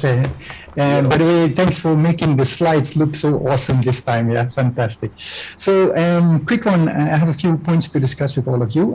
First of all, the upcoming events that we're going to be promoting is a LinkedIn training by Dr. Daniel next week Saturday, or this coming Saturday. In principle, this is to prepare all our members. This is a LinkedIn training to all our members, and more or less, Dr. Daniel wants to train them how to use LinkedIn to also promote our other members, but also to promote Reconnect. So the actual focal point will be Reconnect, more or less, to make sure that it becomes a big event again, because the first one this year was so awesome, and then the second one was a little bit less. So let's see if we can build up the momentum again. I know we have a lot of events to attend to at this moment, so let's see if we can make this Reconnect with UNISU a big success. And that also probably will help. The next event that we are promoting constantly is our Asia Pacific PropTech Summit 2021. So anything that you as members or as committee members come across, please forward it to us, and we will take care of it. And sometimes that need a little bit curation to see if an event fits or a posting fits, but there's quite often there's a lot of discussions going on to ensure. But the good thing is we get quite a bit of good information from our membership. Hey, I saw this post. Can you post it? Is this something that we can share? So keep doing that. That's really good. And some of you are really active in that. So thanks for that. And the next thing I would like to share with you is we need more content. In the end, if you really want to keep pushing the reach on social media and later on also on YouTube, we definitely need more content. So what we are looking for is we're looking for webinars. That could even be 1 or 2 of our members just on a Tuesday evening doing a Zoom call together, discussing a certain subject. Record that, make the recording out of that, and we put it on the YouTube channel. So this is helping you to promote your business. And then, of course, if it's a relevant PropTech solution or item you want to discuss, it will gain traction. So it will help us as an organization forward. And of course, as the organization, and you will see later, you will see the power. Now we have 65 members. If 65 members start sharing each other's posts and start liking each other's posts, That is the real power of working together. So actually, if you place a new video that you would have on the association's YouTube channel, for instance, that is going to come, you're going to get more traction than if you would have put it on your own YouTube channel, almost for sure. Yeah, so, but it's something that also Doctor probably will explain to all of us on Saturday. Doctor. Yeah, very short one. You should be reaching out to Vivienne, because Vivienne is working on a calendar of Tech Talks, which should be the very first good product to upload there. Yep. Okay. We'll reach out to her, and in principle, we're going to reach out in the next couple of weeks to all our members to ensure that that content is coming in on a more regular basis. We're also looking for short clips. If you have anything that you think is interesting and is PropTech related, send it to us. That can just be a link to something, and then we will make it into a nice post. Quality content. If you have written anything, you think, wow, this is maybe good to share through the organization. I mean, you can always put your name underneath it with your company and your contact details. That's fine. I mean, we're here as an organization to promote everybody. Yeah. Then, of course, partnership announcements and event sharing. Now, this is an important one. If you, as part of the committee, have something to share with us, then make sure that we get the right information. Try to get the logos that are required, try to get some content that is required, and then send it to us, and then we will remake it into some nice quality posts, including the MPA logo and all the other things that need to be that are required for a good post. But it's your responsibility as a committee member to actually send the information to us. So in the last couple of weeks, we've been quite a few times we had to chase people to get the right information. So please, if you have news for the event you're organizing or anything you're working on, make sure we get that information first, so that we can then share it out to either the membership or to the world. So yeah, please help us to find more good content. Next one, Wayong. Okay, then a few notes to all. Interesting one. The green one first.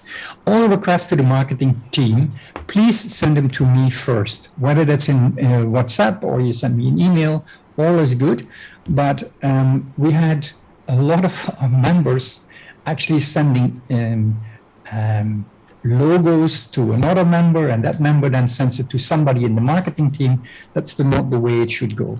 So in principle, anything that comes in should be coming into the VP. And I think this would be the same for instance, any of our other departments. I mean, if you're working within a small team, then actually all the tasks should go to the VP. And then from the VP, he can then discuss or delegate it to the team. Otherwise, it becomes a little bit of a Wild West. Now, we have been using forms a lot. We have different forms for different specific tasks. And it's been very good for Angela to actually share that out to the membership and to the new members, and a lot of the new members are actually using these forms, which is great. But I do understand that all of us are getting confused with all the different URLs and what is for what. So what we're going to do this week, most likely it's going to be ready this week, we're going to create a page on the website under About, and that's our links page. So if you, from your department, have a link to a form or something that you want to share, that is helping your department forward, then please give that to us. Then we also will put that on the links page. And then there is a nice, so we don't have to share the URL, we just share the link plus a good description of what it is for. So membership information, CR for the website, anything that we can think of. So that hopefully will help everybody. Because a few times we have gotten requests like, hey, can you send me this URL again? Or this member is asking me for this URL that exists. So then we'll make it easier for everybody. So then you can just send other members directly to that link page, and they will find all the information. So we're just trying to make sure that the website becomes a tool for everybody that's not familiar with MPA yet, but we also want to make sure that everybody that is already a member or is familiar with MPA, that it becomes a tool for you to work with. Then memberships and requests and CR. Okay, there was quite a few members that have sent in specific requests and change requests for the website through our forms. Now, you have to understand that some of these requests are, I would say, exceptional requests, which then require a discussion with either the president or with the marketing team, or maybe might even need a discussion with the committee member. So if you or just to let you know that if as a member sends in a request to the marketing team, that doesn't mean automatically we will execute it within the next 24 or 48 hours. Sometimes there is a discussion required to ensure that we stay within the boundaries of what MPA stands for. So that sometimes needs a discussion before we can actually make that happen. We had a few times that pressure was put upon us. I send you a request and it's not been done yet. So, I mean, that's not the way we should, it's not the way things should go. Yeah. So again, some requests just sometimes need an approval from a higher authority, even than the marketing team. So I hope you understand that. Next one, Wayong. Right, then a few other marketing matters. We have been discussing marketing mailing lists. So currently, through Wong, and I give credit to Wong because he gave us access to a platform that he is using to do specifically marketing targets. I mean, there's funnels. I've not really looked in detail into the system yet. Wayong has. We can do funnels, and we can, send automated emails. If somebody requests for something, then automatically we follow up with them through a mailing list. Now the question now is the following: where are we going to collect mailing lists? And that's, I think, a subject that we have to discuss as a committee. For instance, if Doctor organizes an MPA seminar online, right? So it's on the MPA, and he created the Zoom meeting, then all the email addresses are collected. So I think because it's an MPA event, then automatically I think that data also belongs to MPA. So that needs to be properly stored and managed. But for instance, another request we have, if we can do this kind of mailing list, so these are blasts of emails going out to anybody. That could be property developers. That could be, so we can have different mailing lists. So we could have a mailing list to members. We could have a mailing list to property developers in Malaysia. We could have people that have visited our events but are not in any of the other categories. So we can have multiple mailing lists, but we are missing one very vital mailing list, and that is media. And I'm sure that as a committee, as we sit here together, all of us have some media contacts, even if it's only one contact you have with NST or with TV Tiga or somebody at some magazine that is relevant to us. I think it would be great if we can bring these in, so that then we create a small marketing list, and then over time we hopefully will we build on that list. And we ensure that we have a bit more power in doing email marketing. I have to admit, for a while, for about 2 years, I didn't do a lot of email marketing before I did. But recently, we started as a company. I'm just talking out of a personal perspective here. As a company, we started email blasting about 3 months ago, and I'm really surprised about the response rates and the open rates. Wow, it's very spectacular. It's absolutely spectacular. I actually thought that email, is something that slowly is rolling out, but obviously it's not. No. So very good, powerful tool, and we definitely, as MPA, need to think about how we're going to curate our email lists and what are we exactly going to do. Because creating email blasts takes a bit of effort as well. Somebody needs to create the graphics, somebody needs to create the text, and that needs to be properly written in English, etc., etc. So something to think about, and maybe to have a discussion on. Doctor, you want to discuss that now, or? Yeah? We can throw some ideas, maybe, and get everyone to digest, and then we can discuss again and come to a conclusion next month. 2 things I would like to say. One of the most beautiful aspects of MPA as an association, which is really making people falling in love with us, is how open we are and how cooperative we are as a team. Doesn't matter if we are competitor or on different type of, we are just working as a very well synchronized engine. And this has been, I've been getting feedback from outsider congratulating MPA on this. So first of all, let me really applaud all of you for this. Leveraging on it, at this point, I was discussing this with Frank recently, and being very honest, I am looking at myself. I have a lifetime network which is global, which is quite relevant, and with all the respect with MPA, I am not going to share it with MPA because it's a precious asset when you build this type of a network.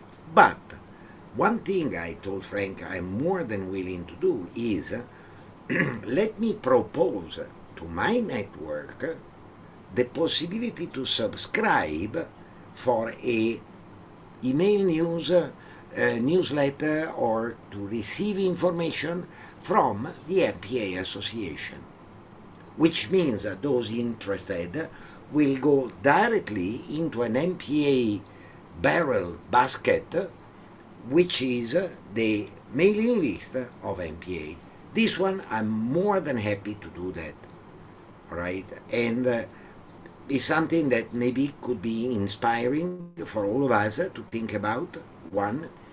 Two, very urgent, I would recommend for Frank to organize a collection of media connection. I've been telling Frank, this one, I got really no issue. I will immediately introduce you to all the newspaper, magazine, radio, TV station, and so on that I've been connected with in the last few years. There will be a bit of update to be done probably, but definitely my side, I'm willing to hand over all these details, and I will hopefully see others following up. If you have one you think is not relevant, send it in any case to the marketing team, because it will be very relevant for MPA. The more we have, the easier it will be to transmit the information. Thank you. Good. Thank you. So what we will be doing then, from the marketing perspective, we will be building a tool on our website that people can subscribe to the mailing list, so that you also, when you send people to have a look at proptech.org.my, is that people can subscribe. And I will also do a request to probably not only the committee, but also to the whole membership, if they have some interesting contacts that they do not mind sharing, because I fully agree with Doctor. Our personal or company email list and network, I mean, that's part of one of the assets that you have. But I'm sure that every one of us have some contacts where we think, I don't mind to actually share these. And that, that would be helpful. If everybody does share a few, that means that in the end we have a whole bunch, and then we can start building on that. So we will build a few tools. One of them will be a form, again, not a Google form, but that anybody could actually send in information, and that can be done anonymously, so that from there we can then pick it up, and we'll start using these mailing lists to progress each and every member. Don't get me wrong on this. Yeah, this is not to help the company, the organization, but it's in principle to promote all members in the organization. Yeah. Okay. So far for mailing lists, so at least soon you will see some of our tools appearing, and then hopefully we can put some power together there. The only thing we need is a name and an email address. That's the only thing we need for doing email blasts. Okay, then a quick one. Last time we discussed the actual budget for the marketing team. I think we agreed on 500 ringgit. I think there was the discussion, right? But I haven't had a clear SOP yet on how to obtain that, and how does that exactly work? Because I think at last time we spoke, Liz said you wanted to make an SOP list. Is that Yeah, it's supposed to come out. Give me some time, so okay, never mind. It's okay. Okay. But actually, your previous budget, I think it's based on 1 year 1,000, right? Was it 1,000? I thought it was 500. Yeah. 500 or 1,000. Actually, 500. 500. 500 per 500 year. it was, yes, yeah. Yeah, we have actually approved your budget. So, so when you want to submit, okay, we will allocate 500 budget to your marketing department. Marketing, marketing. So, whenever you want to claim, so you will just submit the claim to me. So is there a claim form, or yes, I just yes. okay? The form all right. I will submit. I will just send to you, and then you just attach whatever the invoice or whatever. All right. Okay. Yeah. Okay. And then does that still need to be signed by, or you would you take care of the signing and in the background? Correct. Okay. Understood. Okay, that's clear. Wait, weren't we discussing saying that anytime there is a need, you send a kind of a request? The fund has been approved. Right. The specific expenditure has to be approved by the secretary and myself, and then sent to Leeds for disbursement.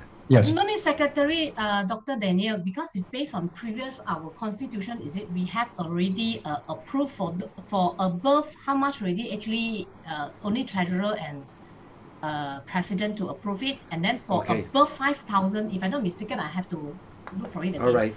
Yeah. All right. So it's only to me. So we have and actually then approved we will allocate 500 for your budget. I mean, as the budget, and then every time, if let's say you just submit the claim and then with the form. Okay. Yeah, I do understand, and don't get me wrong, but the 500 we will spend it wisely. But now let's say we want to invest in let's say for this email marketing, we have to buy a software, for instance. How do I request that? So because that would require an approval first, right? Yeah. Yeah. How do I do that? Yeah. Can I propose? Because it's not only the software for the email marketing, which is a monthly subscription normally, but is also a bit more. We are going towards a huge event in November, which is Apps 2021, for which starting from now, we should start spending some money for the promotion. All right.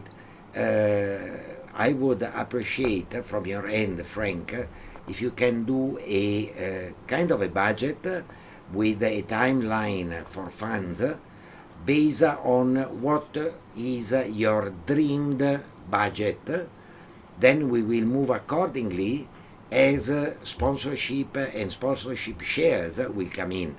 All right. It's not that I'm saying we get that much of money, we spend that much of money. Not at all. But I would like your team to discuss and propose a bit deeper and wider campaign for our Apps 2021. Right. What do you all think? We'll have a discussion. Let me have a discussion with the marketing team about that, and then we will invite you as well. And maybe we want to invite Jason then for that discussion as well as the event organizer.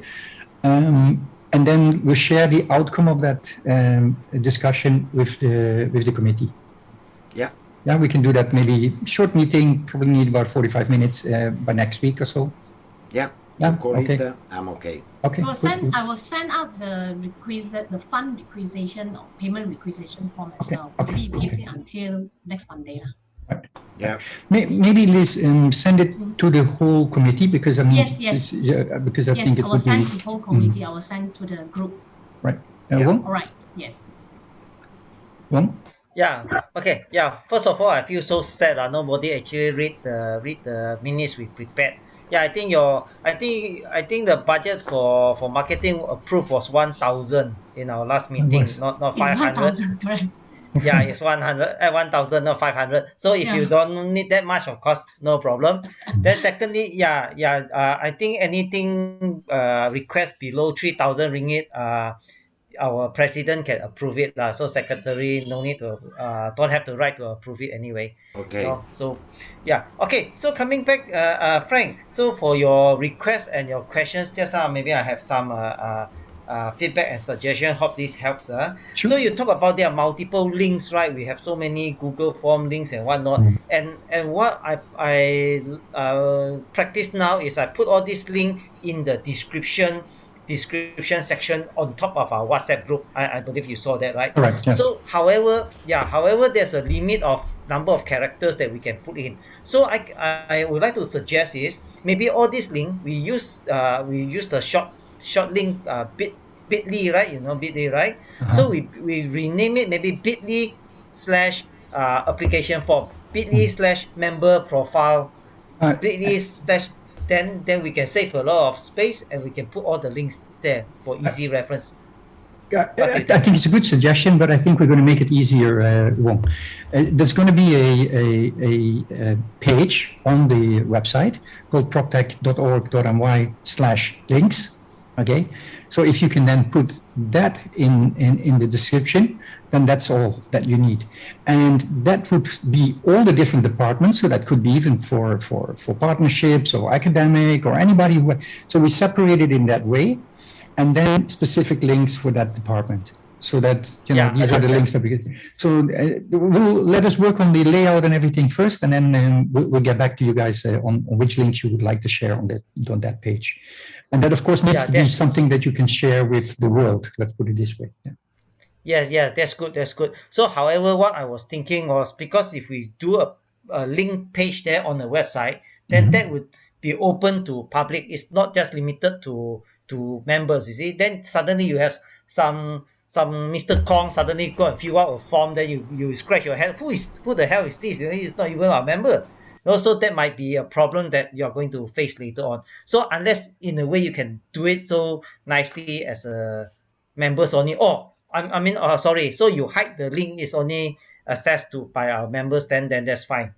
Okay, in terms of mailing list, okay, because I saw something missing on our website is, that normally people will have a page or under contact us, there was space for people to fill in their inquiries, or we ask them to drop them their email contact so that we can furnish them with further information. So I think we are missing that form. So we can easily create that form under WordPress using the plugin under Engine Mailer. Then it automatically goes into Engine Mailer if you choose to use that, to build up your mailing list. So we had a form, but we removed it because, as you know, that it's a little bit more difficult to do your SMTP through WordPress and keep it safe.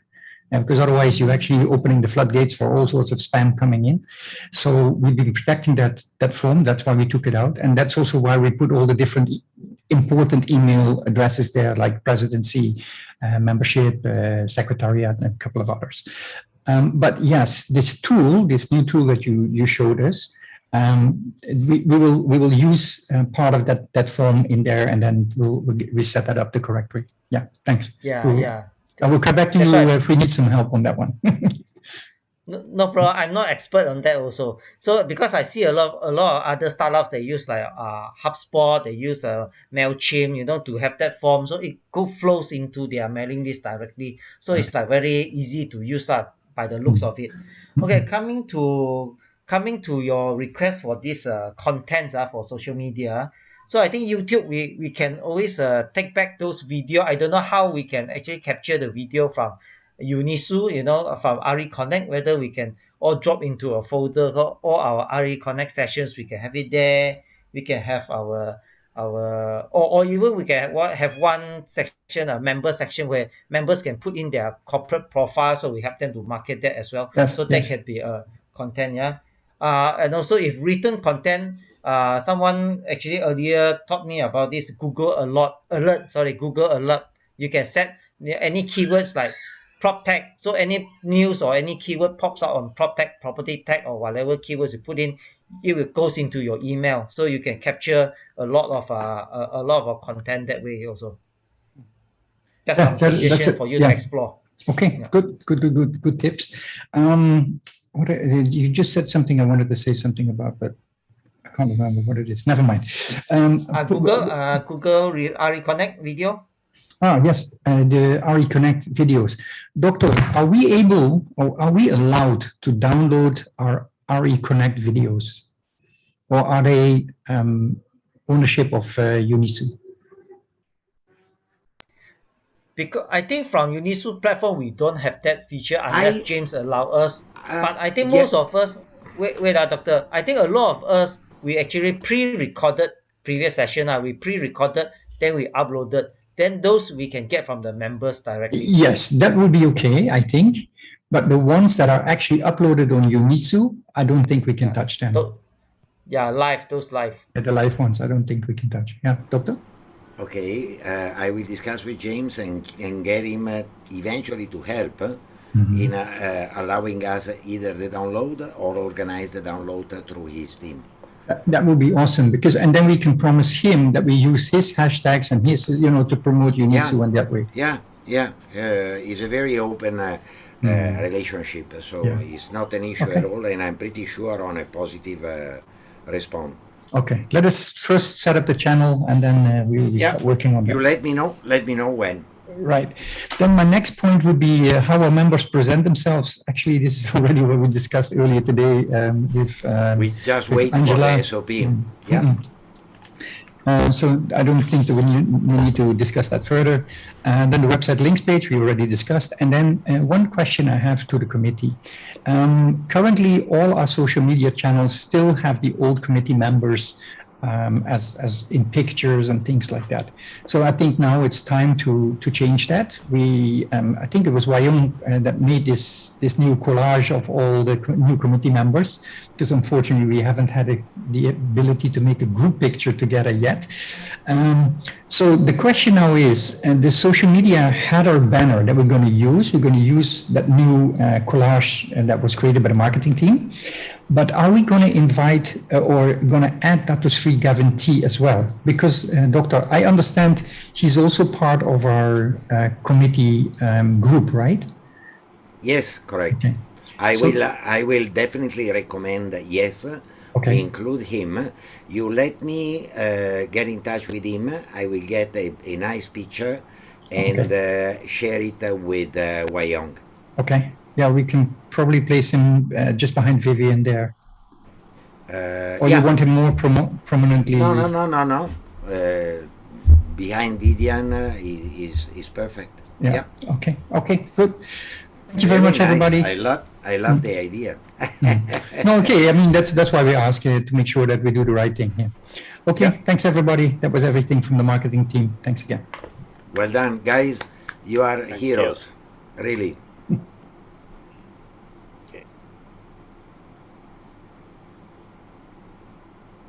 Oh, sorry, I muted. Okay, right. So, thank you so much, marketing team. So, questions 5, 4, 3, Karma. 2.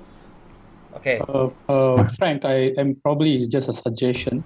I think the MPA Open Day recorded video, right? I'm sure it's been recorded. I think that particular event is very, very precious, whereby we had many partners regionally and everybody was talking. So if we can shorten the video in any way through a Fiverr or someone that you freelancers you may have, I think it will be a very good introductory video for us to share when we are meeting new partners. Let's say Technology Park, MDAC and all that, right? It's a very diverse event. We have many parties came on board. Of course, sometimes we do tell people, okay, go to our FB page. You can actually watch the entire video, but nobody would want to spend 2 hours, right? To skip videos, fast forward and all that. So it kind of, it is not something urgent or priority maybe at this moment right away, but you can put in part of your agenda for your internal team discussion. Right. Quick question to Doctor, because Doctor, one of our new members is Wai Peng. She works for Pro Sales. Doctor knows her well. Can we ask her team to do that? Okay, I can check with her. And worst case scenario, if her team is busy, I can check with my team and then work together. No worries. Okay, good idea, Tarma. Absolutely. Yeah, good one. Right. Thanks. Yeah, totally agree. If we can have a 1 minute, video with all the flashing of all these people, different people speaking at the event, that would be nice. Yeah, okay. So good. Thank you, Tama, for the wonderful suggestion. And I think we come to the next department of events. So, Jason, with updates from your side, please. Okay. Hi all. So our target timing was 2 hours, is it? Yeah, but we are just a few minutes late. It's only you, Vivienne, and myself. And I promise I will keep mine very short. And I will just give a very short update on behalf of Vivienne. By the way, Vivienne is apologizing because of her radiotherapy. She cannot attend today. Okay, I'll keep it short as well. So the key things we have in event side is actually RE Connect and also apps, right? So for RE Connect, I do apologize because I'm balancing a few things, and the RE Connect day 29th is actually the day that I will have a merger, okay, a major merger in my life. So that one is I have You lose your congratulations. Congratulations! I have a new board seat, and then my shares go down a lot. Anyway, my valuation. Okay, anyway. So I don't know. Okay, then you jump in on RE Connect first because we have, just to mention, because you all mentioned all your additional subcoms, right? So we have in our subcom for events Vincent from the words escape me, but maybe I'll pass them to Dr. Nayan first. Yeah, very short the property one. guys. Yes, property guy. I've been having a meeting. Guys. Yeah. I have a short meeting with Vincent a couple of weeks ago. I've been preparing a few things and I will go public today, calling for speakers first.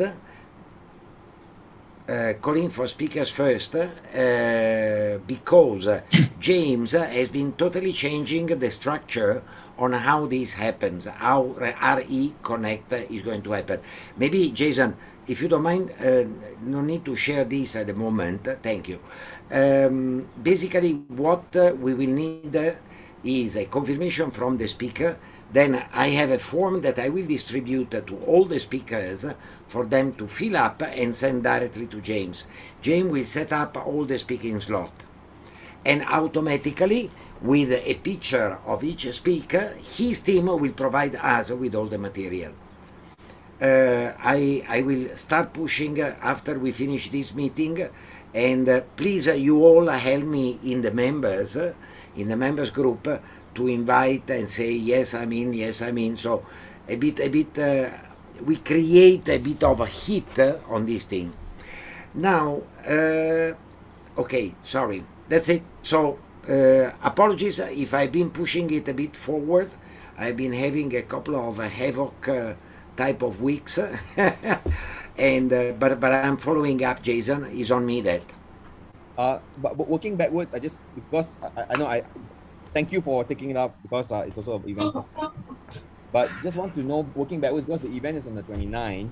Yeah. So when does the Unison team need the visuals, and then because you have to work backwards on the marketing now? Yeah, I will send to him my request today in the blast in the group will be to have a submission of names, preferred time and title with Wong and marketing Waipeng.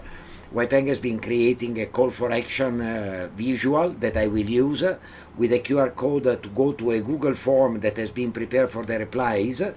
I hope to close everything, say, by Sunday, so that Monday morning, when UK is still sleeping, I can compile everything and send everything to James.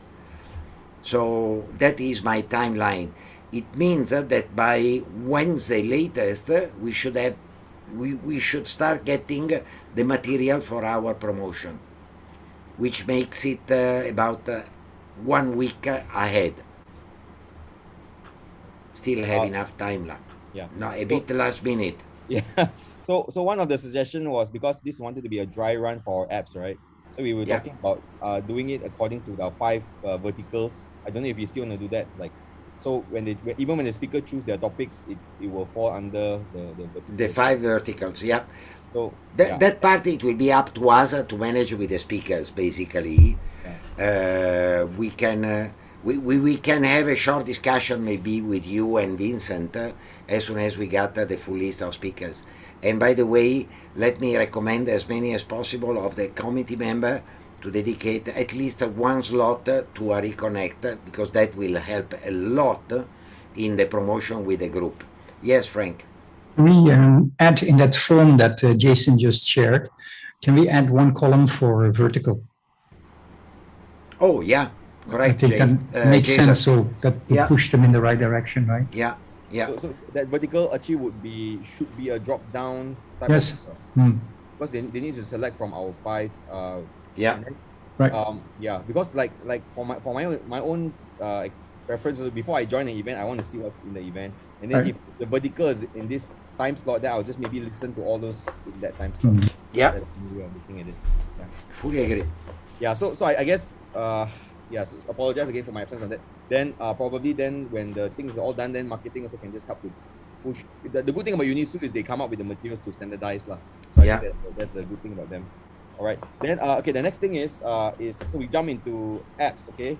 So apps, many conversations have gone back and forth, and I think by today we want to confirm our partners. Yeah. I think there's not much question, but we just want to make it official lah. But before I share on that, just a quick one. I just show you everyone, just so you know the conversation that we've had. We actually met with Paul. Virtually. Okay. Yeah. So just context. So virtually propose something. They gave us a presentation and they are full on, you know, their system, and this is just their proposal to us, and of course it's very comprehensive, including all this data analytics and signups and CRM and streaming studio and all these kind of things. But and this is their platform, okay, which looks quite neat and cool, right? So this is just one option that we were looking at. But if also because the guy that curates it also used to do it for TED Talk and also big events, right? Even this one, MIA conference. So yeah, this kind of networking, this kind of connection, video. So the company is virtually. So this proposal to us came up to a tune of about 200K, 200,000, right? What? Yeah. Yes. Serious? Yes. Yeah. Yes. And it's not considered to be one of the most expensive, Frank? Actually, the other one that's actually very good, which is a standard that MDEC users as well as Wild Digital is Hubilo. So Hubilo, I haven't had a chance to meet with them yet. Diana has already given me their contact, but I suspect it will be around 100 or even more, 200 or even more than that. So this just to give you some background and context before we talk about Convex Hub. Okay. So this is the proposal from Convex Hub, and just so you know a bit of background, Convex Hub actually they are more of a white paper research background, and we met with the founder. We had a meeting with myself, Dr. Daniel, Karma, Frank, I think, Wong, and on and off different variations of this group of people. So this virtual platform that they are using actually is incidental. They built it about 20 years now. So it's not the most sexy, it's not the most high end, but it is functional and it is stable, right? And it's not built to be a product actually when it first started out, but then eventually became a product because now, especially with the pandemic and virtual conference, so that's why they are doing it this way. So that's a bit of a background on Convex Hub. So this was the initial proposal to us, all these kind of things, dedicated live broadcast solutions. And this was at first, okay, 20,000 per day for this aspect. We're not talking about booth, yeah. Booths are not included yet. This is just for the webinar broadcast solution, right? These are some registration report, the logs, okay. So this is the type of events they've been doing, email registration. So it's very end-to-end, very comprehensive. And these are the advertising event opportunity. If say we go with their screens and with their branding on broadcast, yeah. So this, okay, so the Zoraida is there as well for Cities 4.0. Yeah, so this is a quick overview. Okay. Plenary hall and the website. So again, I mentioned that they may not be the most sexy one, but they are stable. And the main thing here is we are talking directly to the creators, right? If say for example, if you're talking about Hubilo, we don't have a relationship with their Hubilo founders, for example, Yeah. or Airport or Airmeet or Uva or whatever more established one. No, if say it's Zoom, or we can say we partnership with Zoom because we don't know the Zoom founder. I can't remember his name. But the good thing is when we talk to Paul, I think he saw our vision and he saw what we are trying to do, and it's beyond just a platform provider. They actually see MPA as some form of collaborative and value add partnership that we are talking about. So that's why when we approached them and after further conversations, they came up with this proposal. Yeah, so it's very customized. This is specifically for apps. Yeah, so if you can see, they are proposing something that will use our own domain, the domain of our choice. So if we get the apps 2021, APPS as our domain name, whatever it is, then they will use that URL. It's a unique of our choice. Then it will be a standalone apps 2021 website, which will include all the following things here, which may look quite static, actually homepage, information, all the information page is quite, I would say, is quite static.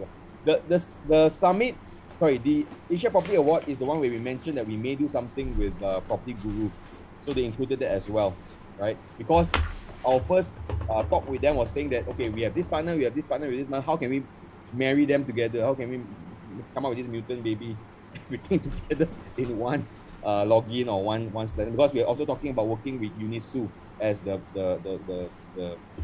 content base of it all. Okay, so there's also a chatbot, data collection, and also data collection for attending summit at the Unisu site. So it's all here, right? And also adding on to the proposal, the dynamic functions are this one. This one was more the static one. These are more dynamic. So registration counter, the redirecting from the summit to the Unisu page, exhibition page, contacts are the Cities 1.0 and the Asia Property Award. So these are all the different considerations, right? And of course, we are familiar with this. We already saw this earlier, and this is what it may look like. Okay. Okay. So this is their proposal to us, which is the event support for 10,000 ringgit. Okay, but this does not include the booth, right? So the booth is actually 2,000 per booth, right? If you come in as an exhibitor, sponsor microsite, and the fee is payable to Complex Hub, and they also did propose, let's say, if it comes from MPA side, then we will, or their side, they get the booth, people to take up the booth, then they pay something to us.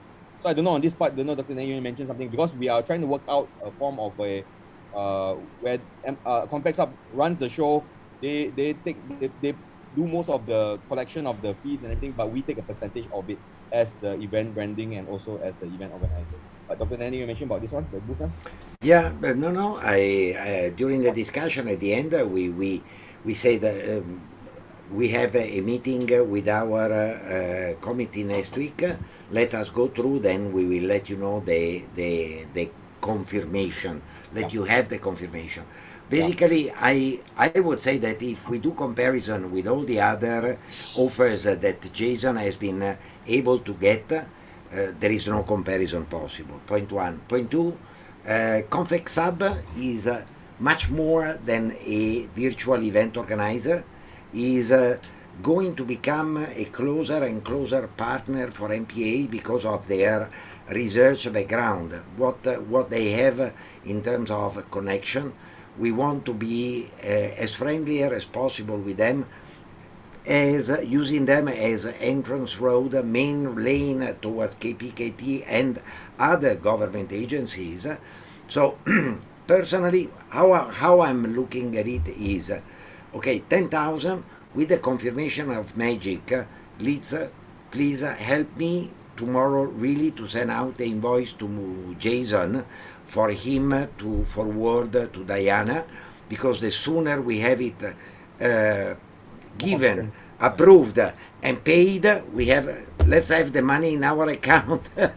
What I would like to propose here is let's make a vote between the 15 of us if we are okay to proceed with Confex Hub on the base of a 10,000 ringgit fee for MPA, still to be discussed the percentage, the sharing percentage on the sponsorship, because they have their own sponsors channels that we have been asking them to go and approach. We are also having some, and we will open the door for them to go in and do all the marketing and sales job with our sponsors, meaning we want to be hands-off, not hands-on. We already have enough other hands-on on inviting the speaker, organizing the agenda, and all these kind of things. So let's let them handle this part. Our idea, in the proposal, they were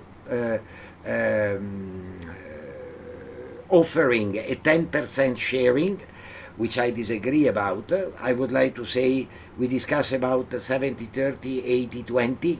Maybe at the end we close at 25-75, which makes sense. Because again, I would like to see Leeds smile very much year to year at the end of EPS 2021, in terms of having a good cash flow and being able to do very big things for the year 2022. Yeah. Right? This event is going to be a booster for it. Yeah. So the amount is 20,000 or 30,000? Sorry. 10,000. No. 10,000 is the cost. 20,000 is the sponsorship from Magic. So the invoice I need to issue is 20,000. 20,000. 20,000 is all sponsorship, is it? Yeah. Oh, okay. So the invoice I should send to Jason or Tama? It is sent to Magic. I'll give you the details. Oh yes. It's to Magic. Correct. It's not to me. I'm not going to pay. I know. So I will send to. No worries. Send to you. Then you all send to them, or I send to Jason or Tama.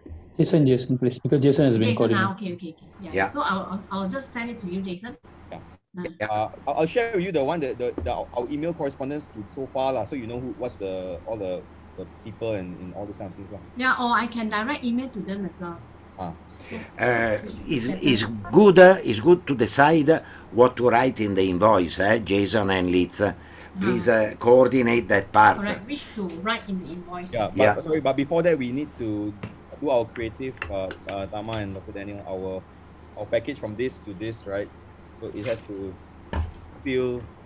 Okay, I would say maybe three of us can stay few more minutes at the end of this meeting so that we clear off that part. Is it okay? Yeah, but before that, I think, sorry, Dr. Daniel, I think the voting is very important today of which platform and which event person we're going to use, because we're also going to leverage on Confex Hub's experience in crafting all the sponsorship prospectus. We don't have a sponsorship prospectus now. And you, me, and Jason, we also do not have such experience actually, right? So we have things like endorsement partner, supporting partner. These event guys are very familiar with all these kind of terms and jargons actually. So let's get to leverage on them. Let's get to that now. But before that, I just want to say that my own sense of Confex Hub, again, I'm saying it for the third time now, but they are 20 years experience and they are very familiar with on the government side of things. So they do a lot of government events, and most of the times when they do events, it's actually the expensive events where people pay 800, 1,000 plus, and usually it's not paid by their own pocket. It's usually their organizations, their ministries and whatnot, or GLCs, they will put the bill normally, okay? So that's the kind of arena that they're in. I don't really see them so startup-y, like say, again, Hubilo or Huva or that. So the experience may not be as wow compared to those tech startup kind of platforms, right? But having said all that, why I am more keen to it is because, again, timeline. we already talked about it, and we are in contact directly with the founders themselves. James with Unisu, and then also Paul with Confex Hub and the team.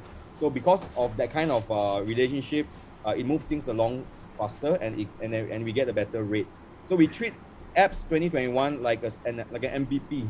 Okay, we're not earning money in the sense of charging the attendees, because we don't have a market name recognition yet for people to want to pay 500, 600, 700 to join our apps event. You know, some of them may even say, what is PropTech? Okay, so that is the premise that we're working. So we take baby steps, we take it as a learning experience, but this partnership eventually could lead to further on, or it could be just a good 1 year learning. Then we see how next year. That's the premise. So maybe now we can, and before anything to add on, we can put it to a vote. I think UniSchool is no longer a question. I think we are already confirmed going to partner with them. So now it's just more of a context up. Yeah. Can I add one more thought before we go for vote? Because 3 are the main points in the Convex app proposal. One is the 10,000 lump sum. 2 is the sharing that is still under discussion, and we have been clearly stating where we want to bring it. Third is a 2,000 ringgit for boot setup. Now, how do we want to look at the boot setup? We want to look at it as our members and also external partners, external people, developers, banks. We want to use it in the sponsorship package, including into the sponsorship package. You are sponsoring 30,000 ringgit, you already get a virtual booth for you to come in. We need to understand how to manage the booth. What is your idea, your thoughts, Frank, Tarma, Jason, and all the others, of course? I think for one, we learn from our experience with CTs 4.0. So Frank, better hear from you. Yeah, I got a few questions. I mean, in the end, I understand that within this part, let's talk about apps 2021. Yeah. And Convex and MPA and Convex apps. So in principle, we pay them for 10,000 ringgit, and they give us specific perks for that. But we actually, how should I say? We are expecting them to do all the heavy lifting, is it? Beside agenda, speakers, we will listen to their suggestions, but the agenda is upon us. For the rest, it's all upon the them. heavy lifting as in bringing in the sponsorships and things like that. So the risk that we take on that is that if they are not putting in the effort that we are expecting, then we might also fail to bring in sponsorships. So how would that work then? Is all at their loss, because they are clearly not making money with us, with the 10,000, are actually probably below break-even. They need a sponsor to get a profit out of this event. We are open, we are doing a very much hugging type of partnership, friend, whatever, but at the end, everything goes down to the bottom line. I put in this much of effort, I want to get out that much of money, period. Sponsors, has been clearly stated, is not our duty to bring them in, but we promise them, if we have any one of our clients, friend, connections, who we think might be interested, we introduce them to you. Then you go and do all the running work. Don't ask us. All right? So that is the part of a job that is all under Convex Hub.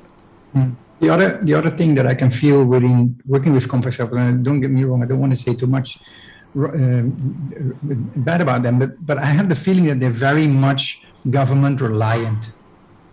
Speaking to the two ladies the other day, and you know how government work. They have massive budgets. They send 20 people to a conference, 3,000 ringgit, no problem. Boom. Yeah. Comes from a budget. Nobody cares. So from that perspective, I think they're not very commercial. Whereas if we look at the people that we are trying to attract are actually commercial organizations. Okay. So my suggestion would be that we find a combination between us and them, where somebody, maybe not somebody from the committee, but somebody external that we can pull in, that we can have to do the heavy lifting for us so that we can get a better commission on the actual sale. I mean, they have their cost price, of course, if they sell booths and, you know, whatever other perks they can sell. But I think it needs a bit of a commercial mindset rather than a government-oriented mindset, because they now already know, if you sign the 10,000, they can get this ministry, that ministry, this organization, that organization. confirmed. That's for them, one telephone call away, done. Okay. So I don't, and then from that perspective is how much more heavy lifting are they going to do? Because we're reaching out into APAC. Are they going to look into Australia? Going to look into Japan for us? Are they going to try to attract people from Vietnam and the Philippines? Are they going to do that? Do they have that reach? I don't think so. That's why we maybe need somebody external that has that reach. Anyone you have in mind? Not really. Who are you thinking about? No. I'm just thinking. I mean, in the end, right? It's the APAC summit, and if we then have a partner that is only going to look at Malaysia and is only going to bring in a couple of so-called guaranteed partners from their side, they already know that they send one letter, one email, and it's like done already. Then how much are we gaining from that?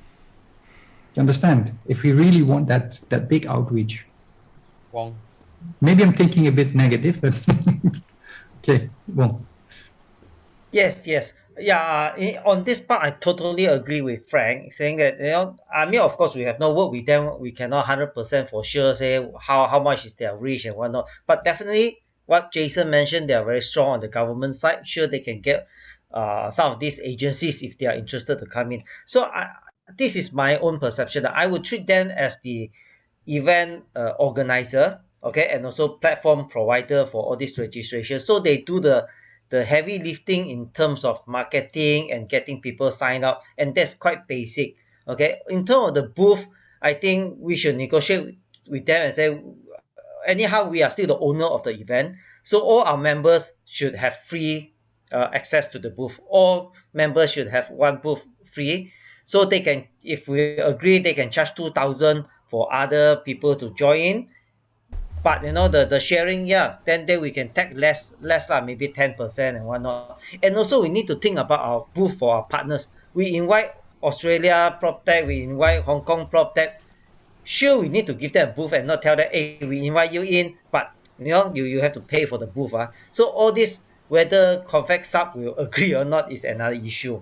Or else, I don't know, maybe even a minimum nominal sum, just to bring these people in. So in terms of the sponsorship, I think all of us still need to do some cold calling or things like that. We cannot just rely on Convex Hub to get the sponsorship. That's what I think. So the heavy lifting part, we will minimize a little bit on the marketing side, rather, and also a lot of time we still have to get our hands on it. That's what I feel. I don't mind going with them for the basic things. I fully agree with you, Wong and Frank. We need to find, I don't know, appointing someone external. I don't know who to think about. Should be actually one of our members that volunteers in saying, okay, I got a bit of free time in the next 2 months, I will do a sponsorship sale, and I will keep 20, 30, 40, 50% for myself. The rest I pass over to the association. That could be one idea. I have a very good friend in the PR. Let me have a talk with her. Let me try to have a talk with her and see whether she is interested in doing our kind of a sales agent, practically, for sponsor and booth. Yes, from Wong. Yeah. Oh, okay. Yeah. Since Confact, if we appoint Confact Hub, so they are coming out with the sponsorship package, right? We can also forward this to our partners in Hong Kong, in Indonesia, in all this. For them to say that, hey, look, they are participating. I'm sure they will be able to help to draw some of this. So maybe may not be, if we can leverage on all this. May not be too heavy, hopefully. Fully agree. Yes, Frank. Yeah, I think, okay, so at this moment we have, well, there's two things I wanted to say, but first talk about the actual booth. Booth costs at this moment 2,000 ringgit, right? Yeah. So I agree with Wong. All our members should have access to a booth, but maybe at a reasonable price, let's say anywhere between 500 and 1,000 ringgit. So we give our members a good discount. That's good for Convex Hubs as well, because now we have 65 booths there. So now it's an event. If you have an event later that is an APEC event, you have 5 booths, it's also not going to look very good, right? Or if there's only government agencies for Malaysia, how is that going to look? So the other thing is, if we can do that for our members, then maybe we can extend that offer also to all our other members and say, look, Hong Kong, the booth normally is 4,000 ringgit, but for your members, we can sell it at 2,000 ringgit. You bring us 20 members, we maybe even can reduce the price a little bit more. So that would help them also maybe to come in with larger numbers. And I don't know how big these organizations are abroad. I mean, I'm sure that, like for instance, Brisbane in itself is not going to be such a huge organization, but maybe Japan is. Japan is 1,500 members, sorry? Yes, 1,500 members. In Japan? Yes, sir. Wow. Wow. Wow. That's amazing. Yes. So, I mean, if we can... It's pretty much new, Vietnam is new, Indonesia, forget it, kind of. But maybe Vietnam could come in. Singapore, we might be finding 1 or 2. Hong Kong should be quite okay. So somehow we got to find a sweet spot that works for us, where the prices of the booth is not going to scare our members too much, and it will lift the event. And we have a big number. I mean, that would also be good for Convex Hub. First event they organized, 100 over booths sold. You know, that's going to be something for them as well. That means also they got to give a little bit extra and stay away from their traditional pricing. And I would say then traditional government pricing. Yeah, yeah. Maybe then the other thing, yeah, go ahead. No, finish first. Then again, you said you had somebody in PR, and of course I don't know her, but I know normally marketing and PR people are never good salespeople. You know, I mean, I think we need somebody that really can do hardcore sales. And for that, of course, we need a price list. We need to say, okay, we can have your logo here, it's going to cost you 500 ringgit per session. You can have a booth here, you can have, you know, we should have everything as a palette laid out and say, okay, these are all the opportunities that we have. Whether that's 150 ringgit here and 500 ringgit there. But somebody's got to be able to sell it. Okay. Let's imagine I have one person in mind, which is very much money-minded and has a fantastic network in the property world. Let's say that we appoint this external person to do the promotion. He is an established brand, by the way, so he's not someone who is going to trash MPA name. Actually, he's going to rise a bit. Say that we tell Convex Hub, okay, you bring in your sponsor and you keep 100% the sponsor package. We bring in our sponsor and we keep the 100%. How do we share this, our 100% with the person that is working for us? Any but hold on. If we bring in a sponsorship for a booth, there's still a cost price to be paid to Convex Hub. No. I'm talking about the pure sponsorship. Say that we have a package of 25,000 ringgit for the sponsorship. Okay. And we have someone external from MPA selling for us. Which type of share are we willing to give up? 50%? I think it's a bit steep. I think it also depends a little bit on what sponsorship packages do we have. Do we have something from 200 ringgit all the way to 20 or 30 or 50,000 ringgit? Then you could, for instance, say to a person like that, the first 10,000 ringgit you obtain, 100% is yours. And anything after this first, so that, at least you don't have to pay them a basic salary, but at least or 5,000 or 3,000, whatever it is. But you can have like different levels and say, okay, the first 3,000 or 5,000 ringgit that you is 100% yours. Anything above that, we start profit sharing, and that means 30 for you, 70 for us. Because you always got to talk about us. We also have cost price, right? Because we still got to pay Convex Hubs for certain things as well. Yeah.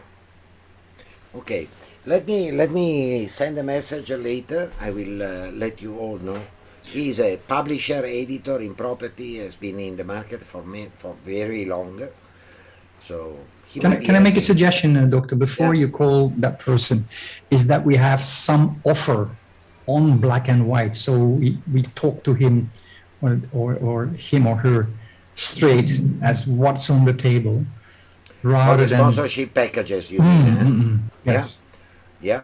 Then maybe we should be seriously defining everything with Confex Hub, get the sponsorship suggestion from them because we are nuts about it, fully agree on that. And then once we have the package, we can decide with them, all right? Maybe we can establish a rule. You bring in a sponsor, you keep 90, give us 10. We bring a sponsor, we give you 10 and we keep 90, and out of our 90 we share with the person that is bringing in. Right. Something that is very clear and straightforward. And maybe again, if you have good sponsorship packages, it's something we could even extend to our foreign partners.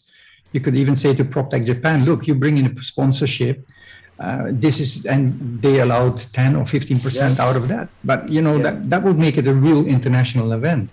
I mean, in the end, we can't do one or two people doing all the heavy lifting on the whole Asia Pacific region. Well, I think on this topic, definitely a lot of merit in all these points, and but it can be quite complicated for people who do not know, especially like giving up 100% of it. Why do it upfront? Why not do it later after you unlock the third one to incentivize them to push for more, rather than upfront, you know? Then if I 100%, then I forget about my because I got my 100%. I don't care about your next one. The next one I'm going to share with you. I'm going to share with you.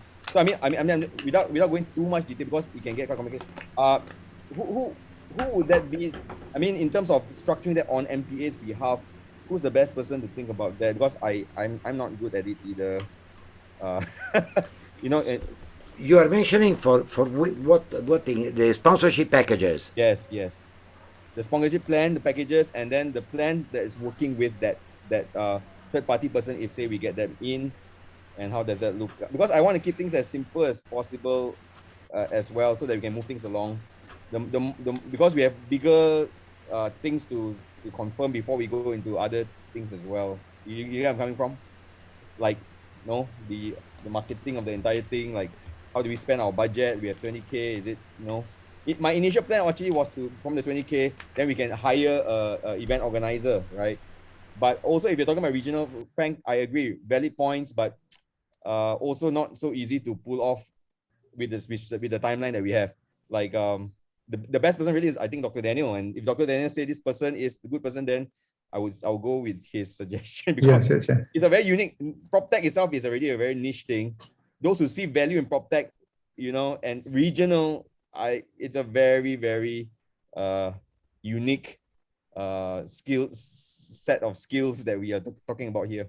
To my opinion, okay. I don't know. I throw an idea, and Tarma, please feel free to shoot me back. But considering that you are quite closer to them, somehow you have been the one opening up the discussion door and so on.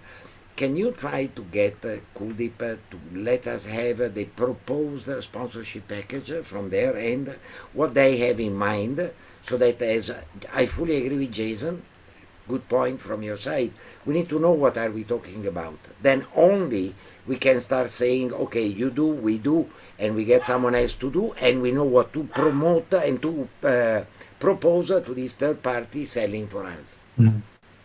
Can it be done, Tarma?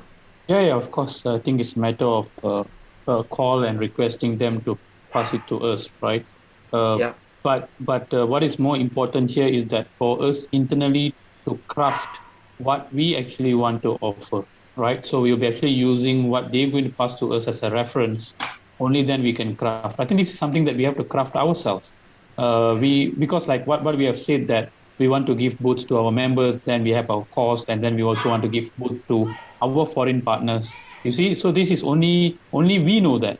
All right, Confex Hub can probably just give us the cost and what they have been practicing from the government side of business that they have been doing actually.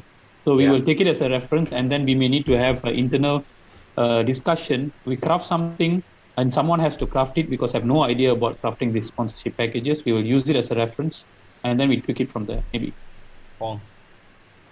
Yeah. Wong.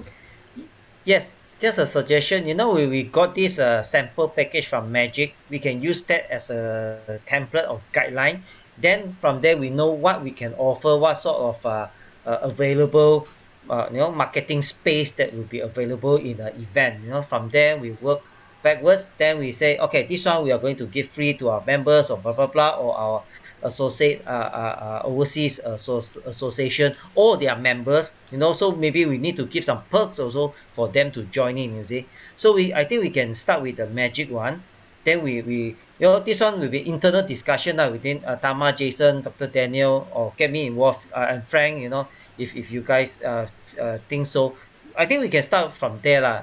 What Tama said is correct. So what we want to offer, we need to know first of all. And perhaps I think we have to find someone who's going to champion this, I think. Because me and Jason have been having tough time crafting this, even for Magic the other day. It took us some time, we actually delayed them by a week at least. Diana has been chasing us. And I personally feel that was not the right thing to do. And now we are talking to MDAC, Cradle, we're going to sign with them. So I'm going to pitch to Cradle, hey, we have a sponsorship, but we should already have it in hand. Ideally by end of next week, I think. Yeah. This is what we should be getting from Kuldeep. Yeah. What is their basic normal sponsorship package? How are they building the sponsorship package? I want to be a sponsor of City 4.0. Can you show me your packages? I need to decide. Yeah. Then out from there, I know how we can structure our own sponsorship package, because I agree, PropTech is different from Smart City and is different from anything else. We need to have our own design, but at least we know. In this moment, honestly, you ask me, how much is the Platinum? I can tell you a number that is anywhere between 100,000 and 20,000. I'm totally unaware of these things. I don't know if anyone here knows, but I don't know. Yeah. So we should get to the vote now. But before that, I just want to say that my sense is, I think definitely we should ask Confex up and ask Kuldeep, right?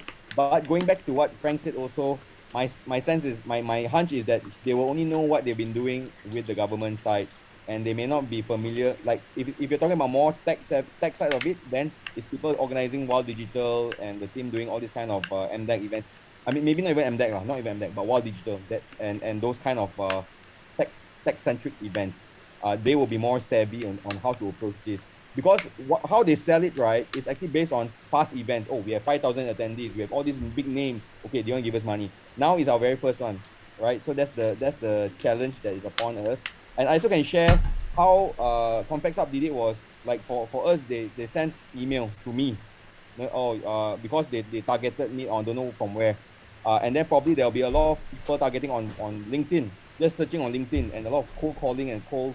This is the kind of person that we need to actually hunters that is going on LinkedIn and sending out emails and getting databases and seeing what's relevant. So it's that kind of person that we're talking about. Okay. But before we go there, so Wong, you want to say something? Is it Wong? Oh yeah. I think we what you say is correct. So we reference to the relevant conferences and activities. Tama, PCOM has any activities or any conference that we can reference to? We dig out some of their past sponsorship packages, then we might be able to find something. Yeah. SME magazine. Let me ask. I know they are conference organizer. Let me check with her if they are doing any special package, sponsors package and so on, because it's a fully digital tool. So that is definitely one thing. And then let's not forget our founder, Dato Sri Gaventi. He got the sponsorship package for his expo. Huh? So I need to talk to Dato Sri for the picture. I will ask him if he can share the sponsorship package from his side. I will talk at SME. Tarma, in any case, you talk to Kuldeep and eventually to PCOM. Very good idea. Yeah, I will try to reach out and get some references from these people. Yeah. Okay, guys. Okay, back to Jason. Quick, Jason.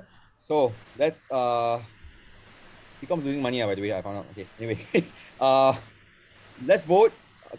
Because Unisu no need to vote, they are already decided, right? Unisu is already confirmed. Yeah. So now for Compact Sub, is there anyone, can we all vote?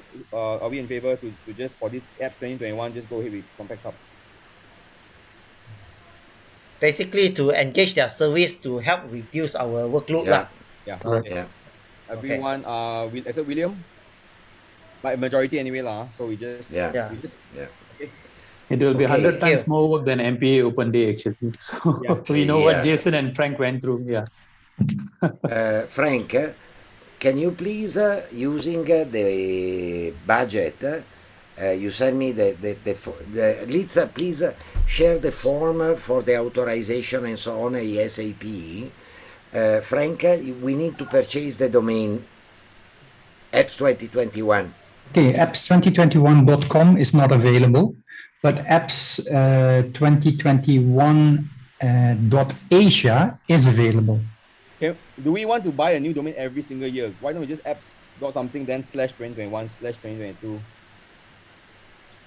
Just my thought. Or not every year you need to get a new domain, yeah? It could be a good idea. Because I was thinking. Okay, the .asia only costs 21 ringgit.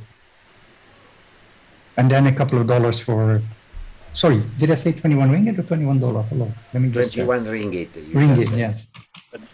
But Fred, maybe the price sometimes is the first year price, subsequent year is different. Yeah, that's the exabyte thing lah. Yeah, but hold on, if you have apps 2020 domain, do we need to renew our MPA? No, MPA is already renewed for 2 years, Liz. So that one, this is different. This one is Yeah. This is a domain for the apps 2021. It's not wrong to say we just buy the apps.com if possible. If there is an apps.com, but I doubt. I'll be very surprised if it's still available. No, it's not available. .com is not available. I'll check. I remember I was checking. If I'm not wrong, I found the apps-2021.com available. If I'm not wrong. That is possible. I think 2021 is very. And it was not that expensive. 70 plus. Any domain name with a year is I don't think it's hard to find. But do we want a year? I mean, how the more established, let's look at the big boys. Let's look at big events that has been doing it for years and years and years. What's the best practice here? You shouldn't, Well, like the thing is, Digital, they put Wall Digital there and then they actually change the year, or even Web Summit and all that. They actually maintain one big URL with that brand. We're not branding 2021, we're branding apps. And this is a 2021 event. That's a long term. I agree. Yeah. We should be apps.asia, and then every year we add one more page. Because if you go to Wall Digital, you can see the previous year's events and who the speakers are and all that kind of stuff. Okay. Yes, Wong. apps.asia is taken. Sorry. Yeah, if we are not using the year to 2021, or do we want to look into the full name, Asia Pacific PropTech or Asia Pacific? No, too long. Too long. Yeah, because wait a second. Sorry, let me interrupt all of you. We have Angela already left, and I think in less than 3 minutes also Tarma needs to go. Am I right, Tarma? Yep. Okay. So let's close it. Personally, Wong, I strongly recommend not to use long. We use apps. I like the apps.asia/year. It's not available. Apps Asia is not available. No. We can look into this maybe .event maybe, but I think we don't need to talk about it. Brainstorm on the URL. Yeah. Maybe is between Frank, you, Jason, and myself. All right, we try to keep it. So, okay, Bishop, actually, I wanted to show you our tentative topics, streams, as well as the timing, but I don't think we have time now. But we are looking at about, if we go by the 20 minutes per sharing, right, we are looking at about, the day I shared in the deck, I mean in our sheet, we did about 16 talks per day. So that will come up to about 38 different sessions per day lah. So That's another challenge that can, because even for RE Connect, if we can get enough people, it'll be good. But then this is another one where we need to get all these people in. So I won't go into that. But just so you know, there's thoughts and conversation going around these things. Yeah. The typicals, the topics, as well as the scheduling of it. Okay. Yeah. Daniel, maybe you want to close. I don't know your final thoughts on other things. No, I'm perfectly fine. We should be sharing. We should be sharing in terms of views, not editing, the file of apps 2021 in the committee group, so that everyone can have a look. Please do not modify. Just drop a message in the chat, and we know that you are suggesting something. Or you can put comment. I mean, just put, because we can put comment only. You can put comment. Yeah. Wong, you want to say something? No. So, okay. Jason, anything else from events? No. Okay. Good. Okay. So, we close event section. So, comes to innovation and tech. Unfortunately, Vivian is not well. So, Dr. Daniel, would you like to share? Yeah.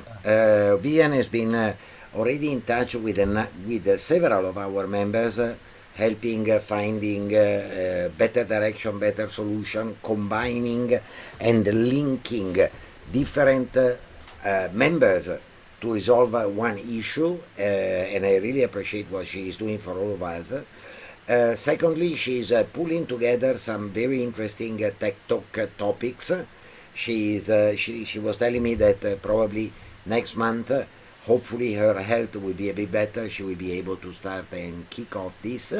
And she has been the one also liaising on quite a number of big names and more to come to be attracted within our association, such as the China Mobile Business, China Business Mobile something, one of our latest members.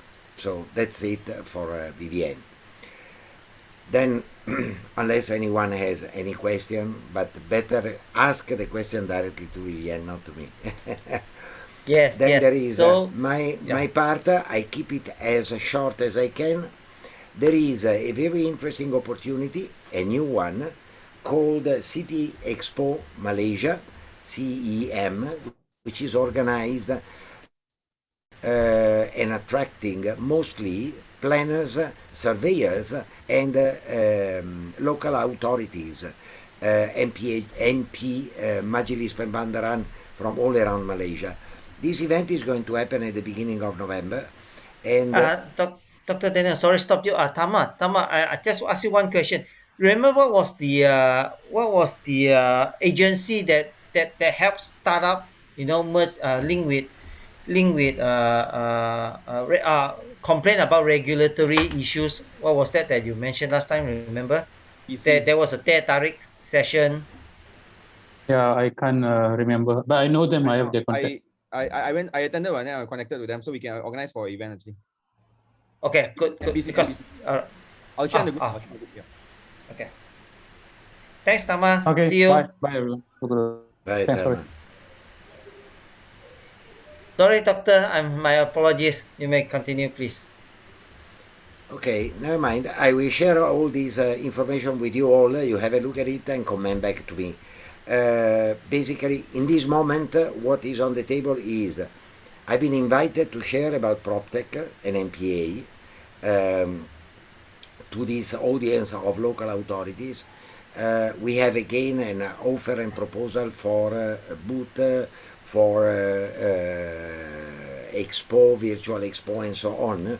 But I'm going to sit down with the organizer, who I know very well. This is the first time he is organizing this event for Malaysia. He is not a virtual event organizer, but I will keep you all informed.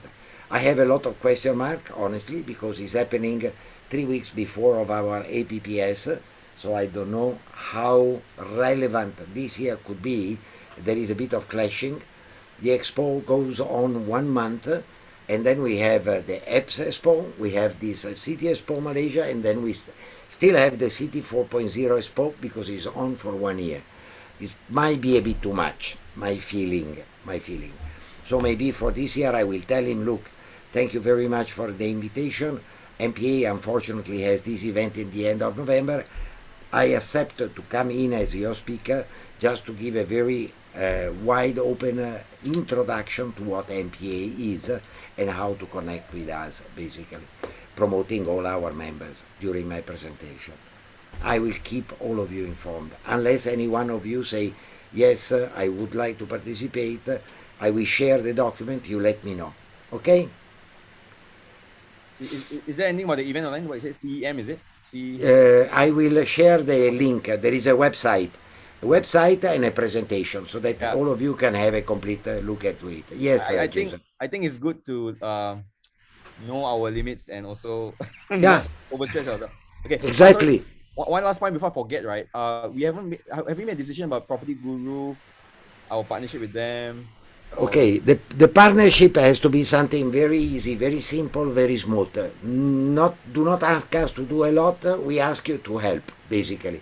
So I have a meeting with the two of them, with Jules and Sheldon next week, because I'm judging the project. During the judging process, I will discuss a bit and smooth the corner. If they come in, happy. They don't come in, it's okay. Yeah. This is our first year. Let's not overweight ourselves. Overload. Last, okay, any further question on City Expo Malaysia? No. Okay. Now, you know, Italians are famous all around the world for the speed they raise their temper. Then we put up our sunglasses, pull out our shotgun and go around and kill people, right? Okay, in the last 1 week, I've been doing that actively. I have on my conscience already 7 members of MIA, 2 PEPS members, few of RISMA for the sorry is a strong word, for the damn freaking article that they have been publishing in this rubbish of a newspaper that is The Edge. The Edge is horrible. I'm really up to here, honestly, really up to here. They've been publishing an extremely misleading article, just making all prop tech rubbish because we are going against the law. I've been, Jason, thank you for providing me an email connection, which has been totally unreplied, because I've been sending in an email asking, can I give, as a president of MPA, can MPA provide you a reply to this attack? We are all knowing of what I'm talking about. 5 associations are going against PropTech as a general word. Why? Because they are so cowards and having no guts at all to just pinpoint at the yellow guy. Can I ask a question? What is the real, I mean, I can see that you're really, really upset. I am out of my, really. But could you maybe highlight a little bit more on why you are so upset? What is it they are so against? Okay, I am extremely upset because 5 very reputable associations, MIA, PEPS, RISMA, and another 2 minor, have been jointly releasing a statement warning all property buyers, property renters, tenants, landlords to stay away from PropTech because PropTech is highly illegal. Okay, in what we are doing all our transactions without having anything to do with the law, according to that is the message. Okay, how the article can be read. Now, from my point of view, I fully agree with them going against the yellow guy who is jumping over the laws. But as MPA president, can I say so that almost none of our members is infringing the law? Because Frank, I doubt you are actually managing building, right? You are offering a tool, a digital tool to manage. As far as Jason and Stephen and Chua are offering a tool to the developer to sell their unit. As far as our Wyong is offering something to ease the relationship between agents and so on. I am really pissed off out of it. Those are dinosaurs that don't want to die and should die tomorrow morning. Damn it. So, sorry. But and I've seen this in other countries as well, and I'm just referring to the Netherlands, for instance, where 10 years ago, PropTech started to come in. And of course, in the Netherlands, we have a lot of rules and regulations, and they are enforced. That's the whole thing. The problem here is there's a lot of rules and regulations, but nobody enforces it. So who cares? And then you see in many different industries, not just in our industry, but in many different industries, that people think, never mind, I do anyway, and I apologize later. That's a very much of a Malaysian, or let's say Asian way of doing things, right? Do first, apologize later, right? But in Europe, it's very different. I mean, for instance, in Europe, right, in Holland, to even have a Sonderberhard, I first need to have all sorts of paperwork in place. I need to be a part of, for instance, an organization like MPA. I have to be a member of that organization. I have to have certain paperwork and people employed that have certain paperwork in place for me to even allowed to offer that service. So that there is rules and regulations, but then there it comes. It's also enforced. You don't comply, 30,000 euros is going to be taken from you and they just fine you, and there's nothing. The key thing is this: they fine you first, and then only you can go to court, but you have to pay first, and only if you win in court, then you could get your money back. So enforcement in Europe is very, very different. So what I see here, and it's not just in our industry, that a lot of people do in the hope that they can make money, but of course, this country also has laws and regulations in place, which I think is not more than fair. And if other companies have been in business for 20 years and they are actually applying to these rules and regulations that the government has set out, there's also nothing wrong, right? But I agree with you, Doctor, that often we provide tools. So we're the Ubers of the property business, right? But some of us also transact, and that's where it goes. That's where it's all a bit different.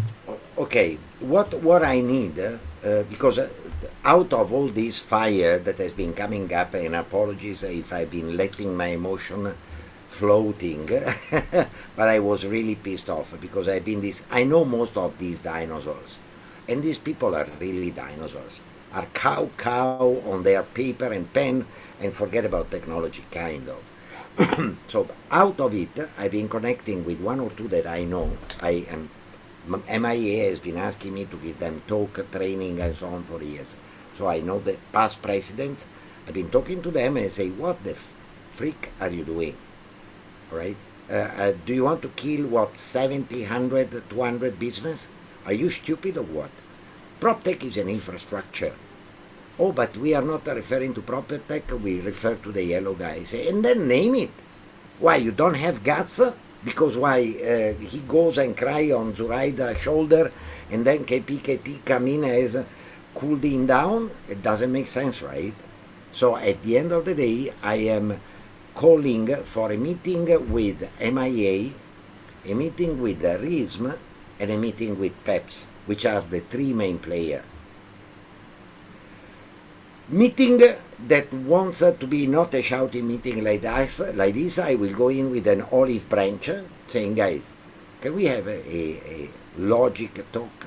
Because PropTech is providing infrastructure. Now, who can help me in do a very fast run through all our members and let me know who are our members who are somehow infringing the rules? Because, I don't know, Wai Yong, you are not doing transaction online, am I right? You are connecting agents to the market. Yeah, it's just property listing, so there's no transaction at all. Correct. Primary market, I don't think any of you is doing anything wrong, right? Jason, Steven, and Chua, I cannot see any infringement of law. Frank, Surdeck, living my life, I don't think is there any issue at all. Mortgage, iMortgage, Ricaton, Rent Lab. a big gray area, I would say. Yeah. Yeah, you are at the borderline, a little bit of the borderline. Okay. Yes. Can we also do? I really need someone who can go through the list of our members and put at least a red color on the one with a question mark, so that I can talk to them before sitting down with these people. Point one. Point two. There is a very Italians, as Malaysians, are very famous to say when a law is done, the trick to go around it is discovered. All right? So there are ways to be in line with the law, even for you, Rent Lab Wong. Imagine you are doing transaction openly without any issue. You just hire a license holder. You buy, you rent a license. It costs from 1,000 ringgit to 5,000 ringgit a month, according to the workload and so on. And you are, at that point, perfectly fine, because you can put your license number anywhere. Yeah. I mean, of course, this is not only on me. You know, I totally agree that we should in a way clear our name, saying that this should not be a attack on prop tech. You know, Yeah. but we should not go out and be seen like very defensive and want to fight back. Right. I think that should not. I agree. That should not be the That, way. so that's what, why. Yeah. Go ahead. So go that's ahead. why I think what Tama. That's why just now I quickly asked Tama is, this Friday. Actually, I just checked. So this Friday they have a online teh tarik session afternoon. So whereby there's a place for startups, you know, to raise this issue with them. In fact, previously, myself, Elizabeth, and I can't remember. I think two more person. We also met with this MDEC. Hisham, and there was at that time during YB Gobin, you know, they have this initiative to let startups, you know, voice out their concerns or their challenges they face with regulatory bodies. So I think these are the venues that we can actually go to, and also maybe we can have a separate session with this MPC. You know, Jason, you say you have a connection with them. Maybe we can have a good work with them. See what's their perspective and how can we work with them, or they can assist us to look into this matter lah. I think that would be No doubt. I fully agree. In this moment, the main issue that we have is that PropTech is here. The law has remained 10 years behind us. So they need to change the law, the act. How long it will take? A decade, if we are lucky. And by the time they change, there will be new changes coming in. So honestly, I do not put trust and hope on our government.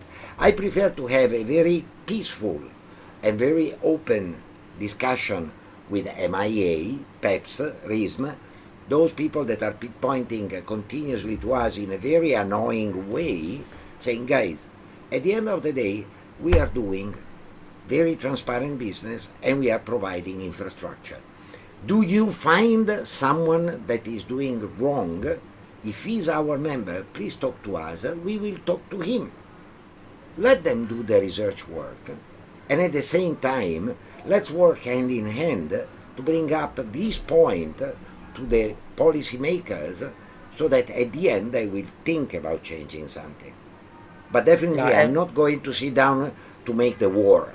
Not at all. Yes, don't Frank. bring out your shotgun. Yeah. No. So just before Frank. Mhm. Yeah, Frank, just to add on to what you mentioned just now about Holland and enforcement of law. So yes, in Malaysia we have these laws also, but so far I think there's none, okay, being charged in court or actually brought to court on this one. So when it comes to tech, I you're supposed to move and break stuff. So this is like Grab. If Grab were to back down, right, then Grab wouldn't be the way where they are today. I just want to clarify something. Sorry, I'm just going to do some fact finding first. If I look at the article, I don't know if it's just the article or what. There's no mention of prop tech at all. There's no prop tech word there. Yeah, there is the property technology. There are at the very beginning, if I'm not wrong, they are clearly mentioning the technology part in property, pretending to. So the title is Real Estate Association saying no to illegal brokers. So the main issue is illegal broker under technology and innovation guys, means that they're using innovation and technology as an excuse to do illegal broking. So if I read the title, it's not so threatening to me, because I feel like, I agree. yeah, it's like someone saying bad things under but he said Jason say one, but actually it's not Jason say. I mean, you know what I mean? It's like under the guise of so I'm trying to do some fact finding first to pinpoint. Maybe it's just not this article, but if it's just this article alone, then I don't feel it so much. I don't feel offended. Yeah. Okay, these guys have been filing police report against PropTech startups. I'm not saying PropTech members. Have been filing a police report. Have been disturbing with Bovea. Have been doing all the possible disturbances till today. This article, the title doesn't mention. I agree with you. You read the whole article carefully. You will see many different references to technology, pretending to. And this is what I dislike, because it's giving a very bad perception to the market. Yes, Frank, sorry for keeping you waiting. No, it's okay, it's okay. All good discussion. I think there's a few things I would like to say. Number one is, I read the article first, then I listened to Dr. go berserk, and then I read the article again, and I thought, okay, where did I miss the items where you went really mad about? And I agree with Jason. I also didn't see it as very offensive, but that's one. Number two is, MPA is 56 members, active members in the PropTech industry, and I think we all see ourselves as PropTech professionals. But we all also indicated that there's probably about 300 over PropTech companies in Malaysia. And I'm sure that among these people, there might be some people not sticking to the law. And that's why we actually hope to obtain these members in, and maybe we can help them to walk the right path, right? So that's another thing. And then I don't think that we need to defend ourselves too much. I think what we need to do is go proactive and keep doing what we are doing, because if we get partnerships with MDEC, Cradle, Magic, with KPKT, with some of the other players in the market, then they will see that that the MPA members stand for professionalism. And then forget about the rest, because they're not members yet. And what these people do, you have good bricklayers and bad bricklayers. That doesn't mean bricklaying a bad job to do. The only thing is what we, I think, need to do is be proactive and show our power in the market. So let's go and find magazines where we can place our articles and our content to show that PropTech is here and here to stay.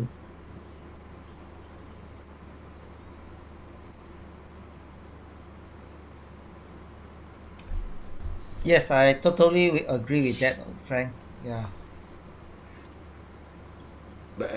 Okay, how you do not find threatening? Real estate associations say no to illegal brokers under technology and innovation quiz. Are you an illegal broker? Is any of us an illegal broker? So it's not addressing us. Technology and innovation discussion. And then below there is a sentence: when engaging any person carrying out the association are, according to the statement, this is a reminder that there are people who are not estate agents but are operating an estate agency business illegally and using many forms of creative ideas to do so. Real estate services gazetted as blah blah blah blah. And it's just one article.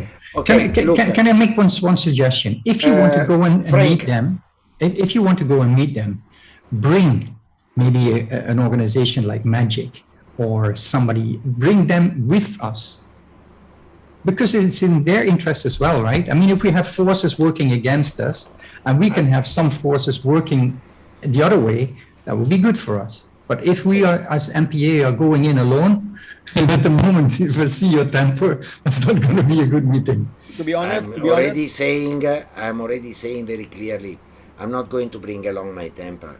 I know how to control it. I am just exploding here, because this thing has been inside. This is not the first time. Yeah. It has been happening continuously for the last 5 years. And you don't know how many times during a presentation and training for them, they've been coming up with ironic mentions on data management and illegal transaction and all this. All right, so is only the last of many attacks under against PropTech.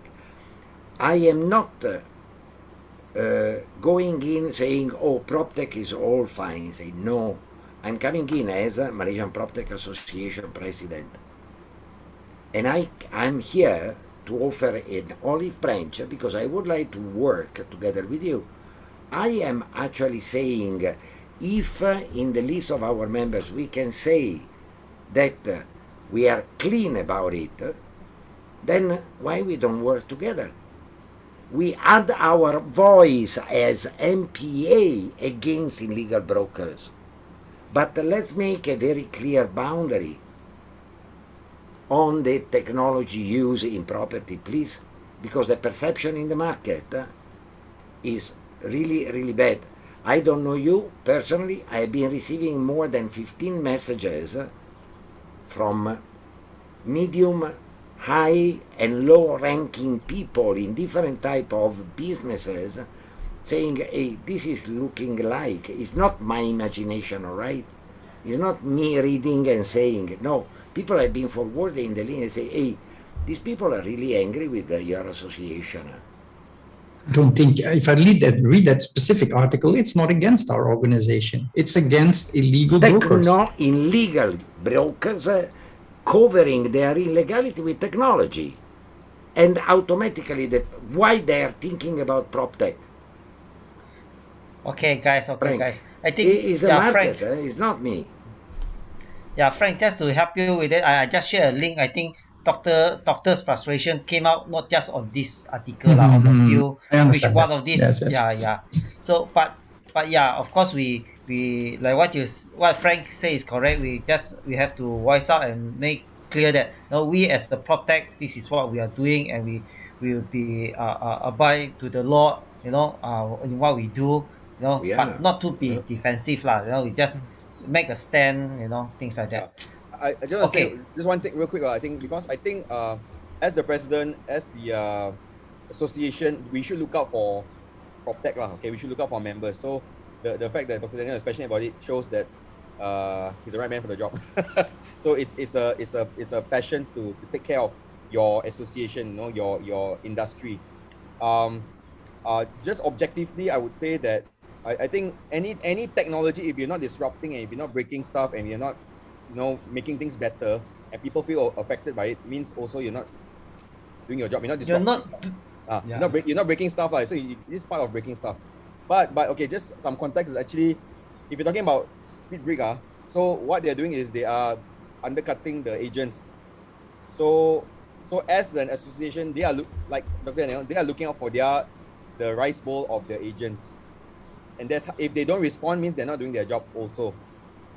Maybe what is the problem here is the way things are communicated is not clear. It's not, it lumps everyone. Because I myself, I want to agree 100%, but I also have good experience with MIA. I mean, you look at the ad that you just shared, MHub ad is there. We are invited to be speakers on their events, you know what I mean? And different things like that. So if we as MPA go and go to them, I'm thinking most of them will be surprised, since when did we offend you? Since when did we, you know what I mean? I think that will be their first response. But like you said, I think Dr. Daniel, right? So because there's many tech startups in our group, so there may be some which are which are targeting. Jason, just to make this clear, okay? When the article came out, and then we leave all this. I will not meet them. I let the water go. I will not even shout at the edge. Okay, that's fine. Perfectly fine with me. I was thinking to bring up the right of the association, actually. I've been texting. I'm very close to the current president and the past president. Knowing that the current president, the lady from KS Brother, all right, she is quite cow, even though modern, a bit more on time on what is happening. I've been texting to the former president, the previous president, who I know quite well predisposed on technology, and this guy has been saying, no, bro, sorry if the perception, we are, so many old people and so on. All right? So it's not again me. I just share with Frank one of the many messages that people have been sending to me. But we say, oh, we love peace and we don't do anything. I'm perfectly fine. Forget that I'm going to do anything. Someone is want to do something, you choose someone else, I keep quiet and I am not saying one single word. I'm perfectly fine with it, Jason. I want to protect your relationship with my MIA. No worry. No, I think we should make things clear that if there's a misconception, then there's a problem there. I mean, if people are saying PropTech, that is the scope of my meeting with them. Actually, definitely not to throw bomb or shout. Yeah. So maybe if they have an issue, they should name the company directly and not the industry. Is what I told them. Right. Is exactly what I told them. You want to go against the yellow guy, just point at him. If you think that he is illegal, and he might be, actually is, why you are not going straight against it?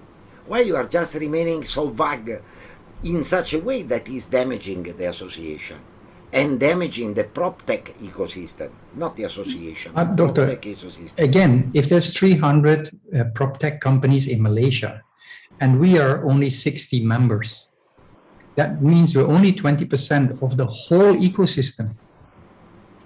I want to clear the Malaysian PropTech Association. It seems to me that I'm the only one looking at it from this angle. So I step back, I keep quiet, and I respect the committee direction. Fine with me. No more comment, Wong. Okay. All right. Any topics to discuss? No. I'm stepping back. Jason, no worry. I'm not going to touch your rice bowl. Not to worry at all. Okay, sorry, because we also know Ai Cheng. She's been to the office a few times. My partner knows her very well. Maybe we will also see what we can do on our side to... No need. It's either the Malaysian PropTech Association or none of us should be doing anything. It's not Daniele Gambero going up. It's the MPA. Okay. Yeah, so we keep back, you just take care of your relationship with them and that's enough. Well, Speedbrick is not even in the MPA. Is he? He's not, right? So sorry? Speedbrick is not in the MPA. No. Speed Home. And they call themselves insurance tech. They are not prop tech. Okay. So that is what that caused MIEA to hit up and attack them, you see. So that is what Dr. Daniels mean, in the disguise of tech, and doing illegal broking. So they claim themselves as insurance tech, and not. If they claim themselves as prop tech, then that's another story, obviously lah. But now the question comes, Wong, is it what they do illegal or not illegal? It affects the rice bowl of the agents. No. That doesn't matter. Is it legal or illegal what they do? Currently is illegal. But that doesn't mean... Jason, I believe, I am not confirmed of this, because someone has been telling me that Speedbrand behind has more than one license holder. Right. So it's perfectly legal. Legal. Yeah, that's legal, yeah. Yeah. That's also what I know about it. They are legal. So correct. So is precisely what I'm saying. I mean, of course, good to clear the name of MPA, saying that sometime it's good to break some crystal around, Jason. Being too kind. At the end, you are the one that is pushed down. Yeah. And considering that MPA is growing, I would like to make this growth very free, very open, very transparent, and eventually pull in the government to understand how old is the policies related to real estate. Don't get me wrong. Don't get me wrong. I mean, I think we need to be objective about it. I just share my point of view based on the article, which I think resonates with Frank's point of view, and I'm not against, because everything's an opportunity. Because honestly, I'm looking at Speed Home and they are looking at this as an opportunity. They are voicing out and they are getting free publicity. So yeah, because that guy that's how he works, huh? He puts his face on billboards and stuff like that. So yeah, I don't know. We just look at it. What is the opportunity here? You know? Yeah. No, I think another more important point is that, if this matter gets out of hand, and if our potential partners like Magic and DEC and start to think that way also, oh yeah, prop tech is becoming illegal, that can also affect our things, you see. So yes, we need to voice out, but of course in a more diplomatic way and things like that. Yeah, because if you Hey, don't voice out, brothers, you don't voice brothers out. and sisters, I've been clearly stating 3 times, and this is my last one. I'm not going to lose my temper. I lose my temper with my family here because I'm really up to here with these people. Understand totally, right? yeah. But I don't see any support, so I pull back. Maybe it's actually a good moment in time to inform our members when this is really playing up in the market, that to ensure that all our members are complying with the local laws. I think that's a very important one. Otherwise, Doctor, you're shouting and screaming and trying to protect our members who maybe some of our members might not be complying with the local law. So I think actually, my first request was to have someone volunteering to help in listing down who within our members is within and who is outside, kind of, so that I know where we stand before I meet eventually. Can I say a few things? As Yeah, a direct competitor of Stay Home, right? I personally, we built up, we actually spoke to MIA. We were also once targeted to be illegal broker. So at the end, we actually got our license. But after all, we realized that it's a personal thing between MIA and Stay Home. Because Stay Home actually, once they started off, they actually eliminated all the agents' job. So all agents don't like them. So then MIA is still continuing that until now. And Stay Home also didn't do it the other way around, but they just go here. Yeah. So Stay Home is very arrogant. Yeah, it's pretty personal among them, I think. Yeah. Got something so soft here. Okay, guys, forget about it. Time to Put move it on. aside. Time to move on to another topic. Anything you'd like to bring up for discussion, Dr. Daniel? No, I'm okay with everything. All right, so maybe we go one round on this any other matters to discuss. So okay, on my screen, first start with Wee Yong and Cassandra. Anything from both of you, Wee Yong? No, nothing from my side. All right, thank you. Okay, nothing from Cassandra. So Jackie and then Jason. Nothing. Just that so I'll be away for a short while. Just allow me a short break. Okay. Sure. No problem. Okay, Liz and Chua. I go back to sorry, Jackie, you want to say something? Yeah. I go back to Dr. Daniel's question just now about our bank balance. So after the payment to Complex Hub, our bank balance we left 4,800. Not bad. Thank you. Not too bad, actually, not too bad. Yeah. Compared to long time ago, it's not too bad. Yeah. Thank you. Nothing for me. Okay, thanks, Liz. Jackie, you got something to add on? I think it's about we haven't take photo. First thing. Secondly, we haven't put another meeting date. And and Frank was having a few questions that he has been asking me to rise very fast and very short. Thank you, Jackie, for bringing this up. Should I bring it in? Yeah, can jump in, please. Please. One thing Frank has been saying, and I kind of agree with him, even though at the end of the day I'm always proposing crazy time for our meetings. He's keep on saying, and I agree with him, PropTech shouldn't be looked at as an hobby. Is our business, is the association which is there to help our businesses, all right? So why we are keep on having public holiday, night time, Sunday, Saturday, why we cannot have it either during working time or in a late part of a day, say at 4 p.m. or 5 p.m. Point one, we are all hungry, so we keep it short and make sure that within 2 hours is done, not like today again, 3.5 hours. So the idea is, point one, we have 4, 8, 11. We have enough to vote, Wong. Okay, so first thing first is, how many here are agreeable to move our committee meeting in a weekday, Monday to Friday? The one favorable, raise hand, please. 1, 2, 3, 4, 5, 6, 7. Majority is in favor. 8. And 7, 8. 8. Okay, so we move the committee meeting during weekdays.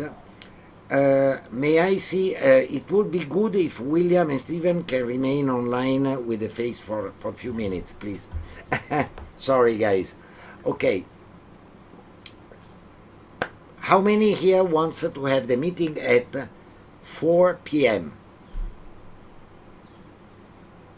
1, 2, 3, 1, 2, 3, 4, 5, 6, 7, 8, 9. Whoa, almost the absolute majority.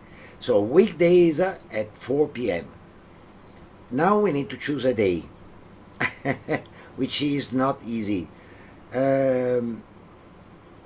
Normally the first and the last day of the week are the most tragic, because the first one you have meeting with the team, and the last one you are ready to think about the weekend and so on, might not be ideal. Can I propose Wednesday at 4 p.m.? How is average Wednesday? Then we decide which Wednesday, yeah? Is Wednesday at 4 p.m. a suitable day and time? Okay. Before I take a work, maybe I also voice out some concern. Is my concern as well. I think some of other members as well. First of all, of course, yes, we treat this as a working what to call this event, if I may call that. But of course, a lot of times, being a startup, sometimes these working hours would be more effectively used if we are in front of the customers or doing a presentation or pitching, things like that. That's why I personally would choose that. Not that I don't like MPA, but that's what I think I would do that personally. Then secondly is based on our past experience. Dr. Daniel and Liz, you will remember. A lot of times we have our meetings postponed and we reschedule and whatnot because of all this suddenly firefighting. Oh, I'm sorry, I can't join. I'm still with a client. Oh, my presentation delayed. So there's all these things will happen, whether you like it or not. So that is why it would be, to me personally, I would think it's better to set a time where everybody is more free. And thirdly, what I want to say. Thirdly, if we want to talk about what has been agreed previously, when the first time we had the meeting and we talk about we want to have our meetings regularly on the 15th of every month, and it could be plus or minus 1 day. So that was how we set 15 to be the date. And then we decided also, as proposed at that time by Elizabeth, let's have it at 8:30 to 9 o'clock. At that time, everyone also agreed. So that's how it came up to be, the setting. And also through the Google form, that's why I get everyone to state what is the best time for them, so that most people that fits in will get the time lah. Of course, if we find, we can always test any other time and see, no issue. Yes, Frank. Yes, Frank. Personally, I think 4:30 might be a little bit early. That is also what Wong just said. You might still be facing clients and stuff. I think 5 or 5:30 would be, for most of us, the end of the workday, and then maybe that would be good to have then an hour to an hour and a half until dinner time. Frank, please take note, there are some of the mummies and daddies with young children and rushing home to cook, prepare dinner, bathe the children. take the dogs out, you know. So 5 to 7 is, so to me personally, is the most difficult time. Okay, then it clearly shows that the majority just showed 4 o'clock as the preferred time. Yeah, Okay, we can go for that and see how's the response. No problem. Okay. Can I say one thing? It's not every day, Wong. It's Yeah, I happening understand. once a month. And we can fix that once a month here. The first Wednesday of every month at 4 p.m. we have 2 hours dedicated to MPA. It's not every week. It's not every day. I think it's something manageable. I cook for my family, all right? And that day, I will clearly say, Annie, please, you take care of dinner, because I have meeting with MPA. It's once a month. It's not I don't think, honestly, if it's a programmed fixed day with the team of fantastic people that we have this year, compared to the not so cooperative, participative members last committee, I do not see it as a big problem. I agree on pushing it at 5 p.m. It's once a month, honestly. Can it be done? Because at the end of the day, we just fix a day that is there. 95% we have to be there. I leave a 5% that I don't know, Sunny is falling on the hurt. So we really need to take care of something. Yes, Frank. And I think at the moment, if we look at all the majority of all the different departments, I mean, if I wouldn't be there, you think Wai Yong and Cassandra could not take over for that moment? Sure. If I couldn't make it, or I have another appointment or something, right? I mean, because, for instance, our presentation to the membership is discussed prior. You know, we have a sit down and we discuss what we want to share and show.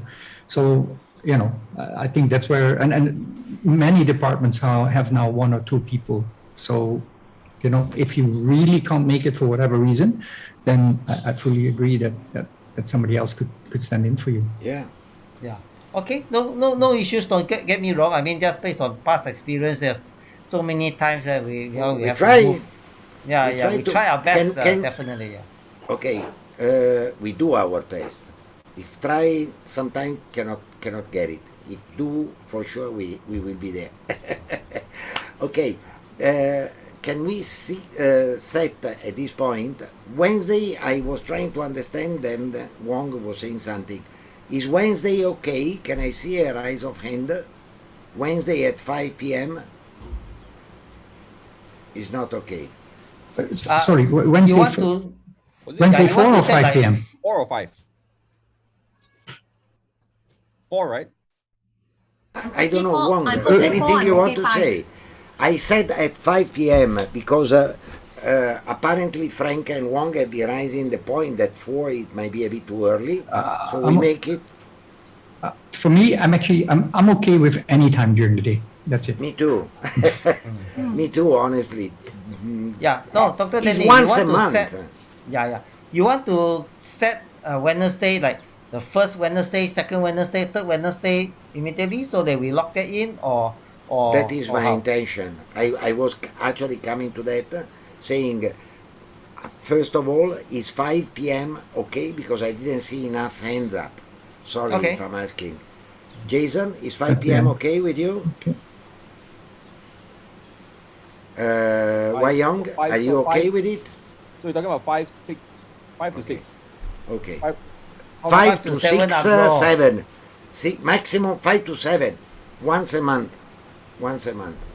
So we make it 5 to 7. Yes, Lisa, anything you are saying or rising hand only? Okay. So now which day of the month? Which week? First week? First Wednesday of each month? Or second Wednesday, so we respect the middle of the month? Third Wednesday? I'm for number 2. Second Wednesday. Okay, all? Okay, all, huh? Second Wednesday of each month, 5 p.m., we sit down. It doesn't matter if it's public holiday or non-public holiday or whatever. Second Wednesday, we are there. 5 p.m. 5, not 4, 5. Okay. 5. We try 1 or 2 months. If we see that really double A, then we change. Doctor, shall we also discuss how long it should be? Today I've been saying I was not expecting actually to last this long. I imagine, but maybe I'm just a dreamer. I don't know. That the MIA things was just saying yes, go ahead with a meeting, not with a fighting. But I've been a bit misunderstood. Probably I took fire too much. Then you get scared that I was going there and killing people. That was not my intention. So apologies for bringing up that topic that is not relevant for MPA, by the way, as majority has been clearly stating. I'm done with it. Please, Wong, continue with the round. Okay, so continuing that would Chua, anything from you, Chua? Nothing, right? Okay, next will be Frank, Steven, and then William. Yeah, yes, Frank. I have one point. Gosh, now I'm thinking of it and I don't know what it is I wanted to say. Oh, yes. Okay. Coming back to the point that Doctor just raised on the legality or illegality within our industry. Maybe it is a good moment in time to actually see, and maybe we have, of course, we need legal representation on this. What is, for instance, in my business, right? So we do building management. What am I allowed to do? Where do I need specific licenses for? Things like that.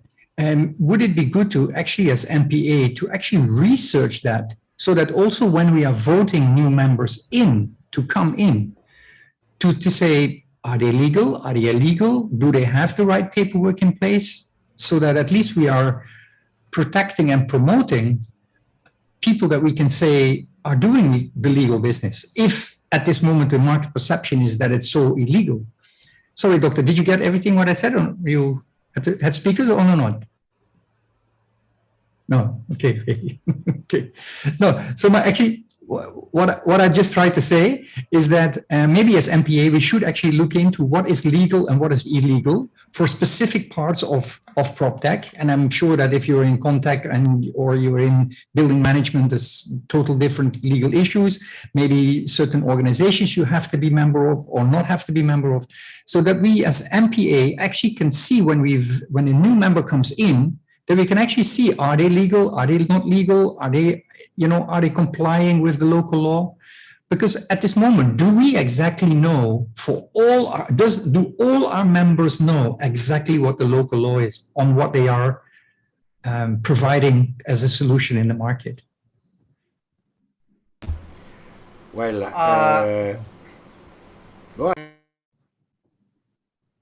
Oh, on this point, Frank, I may not totally agree on this part. I mean, I do agree, of course, when we accept members, it would be good if we were able to filter them and say, hey, you are illegal because you are dealing with drugs. That's very obvious.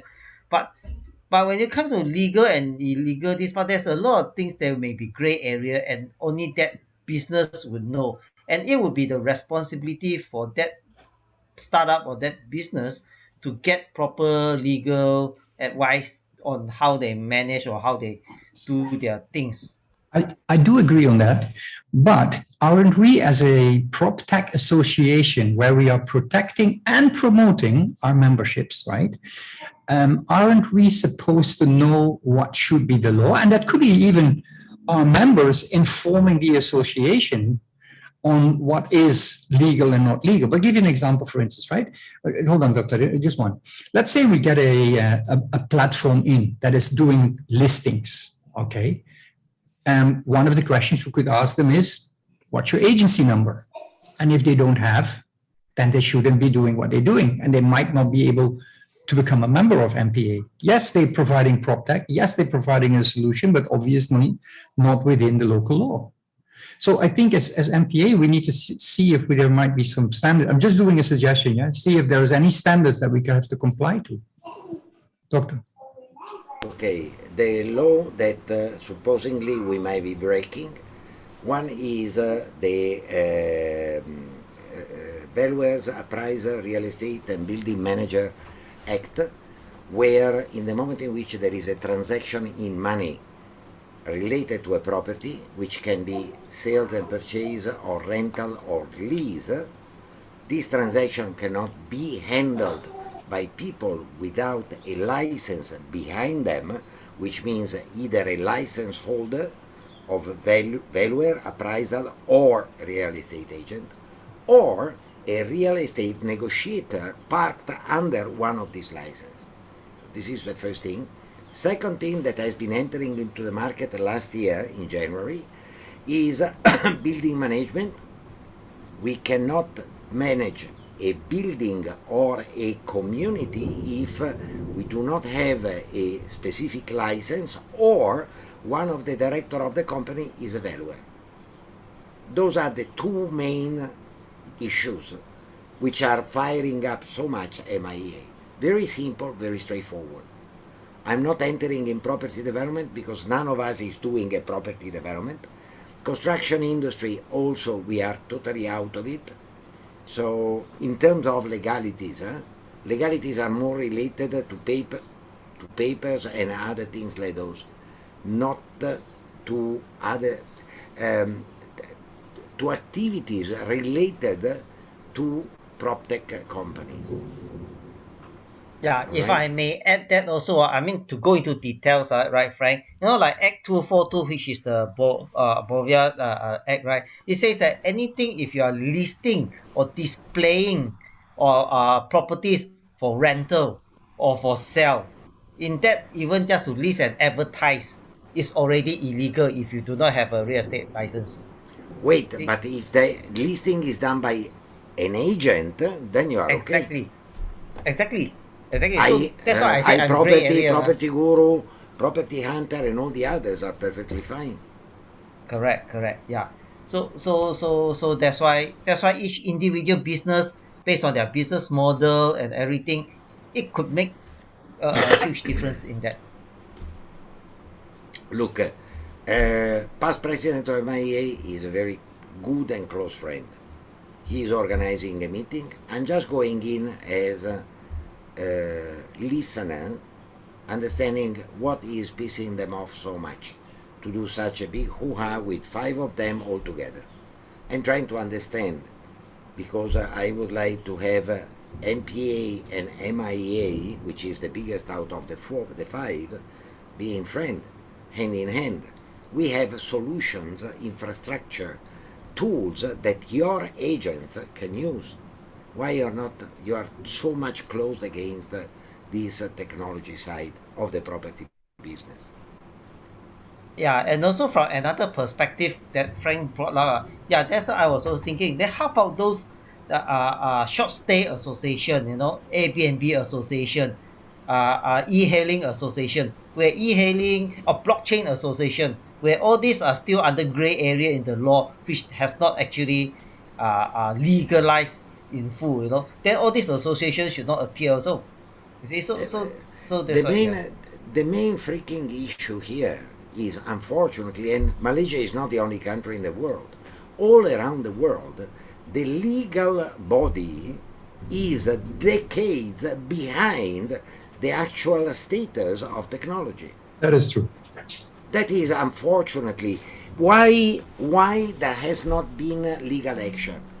Because they know, being the very first one, they know that the lawyers, the judges, and so on, they know that the wrong is at their end, not our end or the agent's end. How many years it has been taking to Bovia to modify the Valuers, Appraiser, and Real Estate Agent Act? Decades to make it a bit more open-minded. You know that a real estate agency was not supposed to have, I have been having for 10 years my own real estate agency, okay, with 2 license holders. And we were not supposed to have a website till 2008 or 2009. Then first change, then another change, but very slow, very, very out-timed. So I would say let me go ahead with the meeting. It's just an introductory meeting between MIA and MPA. And that's it. It is going to be a friendly chit-chat, just trying to make them understanding that please do not generalize. If you have someone that you are targeting and you are sure that this someone is very illegal, just go against him. Just go against him. One thing I think if you do, Doctor, you got to make sure that our members are squeaky clean, in a sense that they cannot point out and say, hey, on your members list here, you got this guy, this guy, this guy. And we check them. I mean, in the end, right, here in Malaysia, it's very easy. Pay your 19 ringgit or something. You download your SSM. You can see if they're agents or not, have a license or not. It's all available. Through company secretary now, you can get so much information about companies.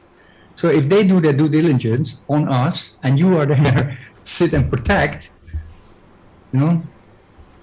This is my third time saying it, Frank. Yeah. I agree with you. I need to know where every one of our members stands before the meeting. I know we may have some gray area like Wong and someone even above the gray area. So before I sit down, I will 100% make sure I know who is and if they are having a solution. Cassandra just now was saying they were having a license. You got a license holder. That's it. Well, she also said that they were first no license holder until it became a problem, and then they got a license, which is, you know. So, but if you want to do the due diligence on our membership, how do you want to do that? How do you want to organize that? With a very straightforward question to all our members. Are you doing any transaction on properties between Party A and Party B? Yes. It's not collecting a booking, because again, what Jason, Steven, and Chua are providing to property developer is a platform. Actually, the three platforms are all very much respectful of the role of agents and making the agent's life much, much easier. All the three of them, right? So is when someone is selling or renting a property through your tool, where you get paid based on the value of the transaction. That is where you are infringing the law.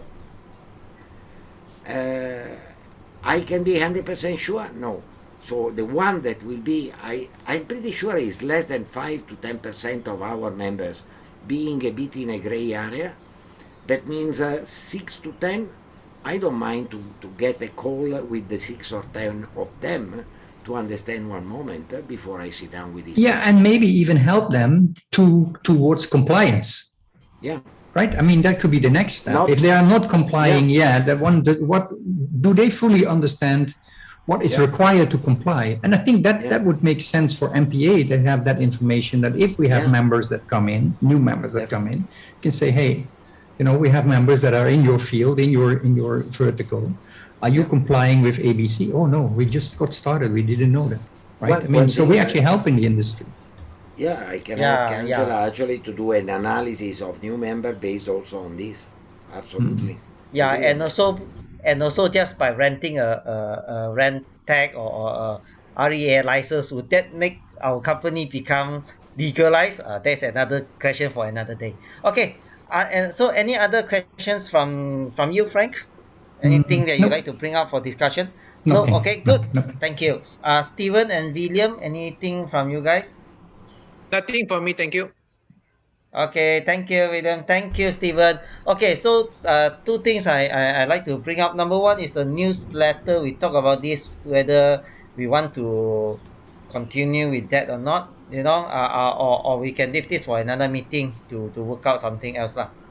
Quick one on the newsletter. I mean, for me, because there's so much work at this moment to get everything settled, right? Shall we plan the very first newsletter about 14 days before apps? Oh, that's soon. I thought you would propose like next year. No. I mean, so that we actually have a nice newsletter tool that we can then send out and blast out to everybody that has registered and to track new people. So that could be And then we see how we're going to continue that in a smaller format. I mean, maybe the first newsletter is maybe 4 to 8 pages, something like that. And then after that, we maybe have a newsletter every month with maybe 2 pages. And then we recycle some of the content that we already been sending out. But we will present it in a different format. Yeah, I'm good. Yeah, maybe you guys and the marketing team can look into that, right? And then come up with a proposal or draft how it looks like. Then I think it should be fine. Should be but getting the content is the getting the content is. Possibly planning it between the end of October and early November, as you were saying. That should be fantastic, if possible, no doubt. Okay, and last one, I think Frank also mentioned a few times about the SOP, what our members should do and whatnot. So I think previously we also talked about this members handbook. So I think if I propose, Jackie, maybe we can take up this thing like we gather all the various SOP from the different departments, from list, accounts, membership. Then we work out a handbook for members and also from marketing, I think we take up this part I think just a quick thought. If we can articulate the value add like say for other association, if they're not part of it there's something that they're missing out. In our case, let's say that's why they don't pay, because if they don't pay this, they continue like status quo. Is it just being part of WhatsApp group, or what else is it that that's just some thought or not? I'm a member, then I don't pay, then I just no difference. Member, no difference. You get what I mean? Yeah. We talk about that. We remove them from the website. We stop marketing for them. Okay, good. That's all from my side also. Last one, Dr. Daniel. Anything you want to quickly chip in? If not, then we call it a day at 6:03. And we see each other. Okay, we will see each other on October 6th at 5 p.m. Am I right? Sorry, which 13? No, second Wednesday we said, right? Not the 13. first one. It's 13. The second 13? should be 13. Yes. 13 of October. Apologies. Luckily I said it. Otherwise I was memorizing it wrongly. All right. Okay, so we have that in record October 13, 5 p.m. for our next October meeting. Perfect. Okay, so we end today's meeting at 6:04. Thank you, everyone. Wonga, remain 1 second, please. One second only. All right. Bye, all. All right, thank you. Bye, all. Bye, everybody. Happy Merdeka Day. Happy Malaysia Day. Happy Malaysia Day. Okay, see you. Bye. Bye. Bye, Jackie. Bye, Chua. Steven, bye. Steven still driving. Steven still driving. I think so.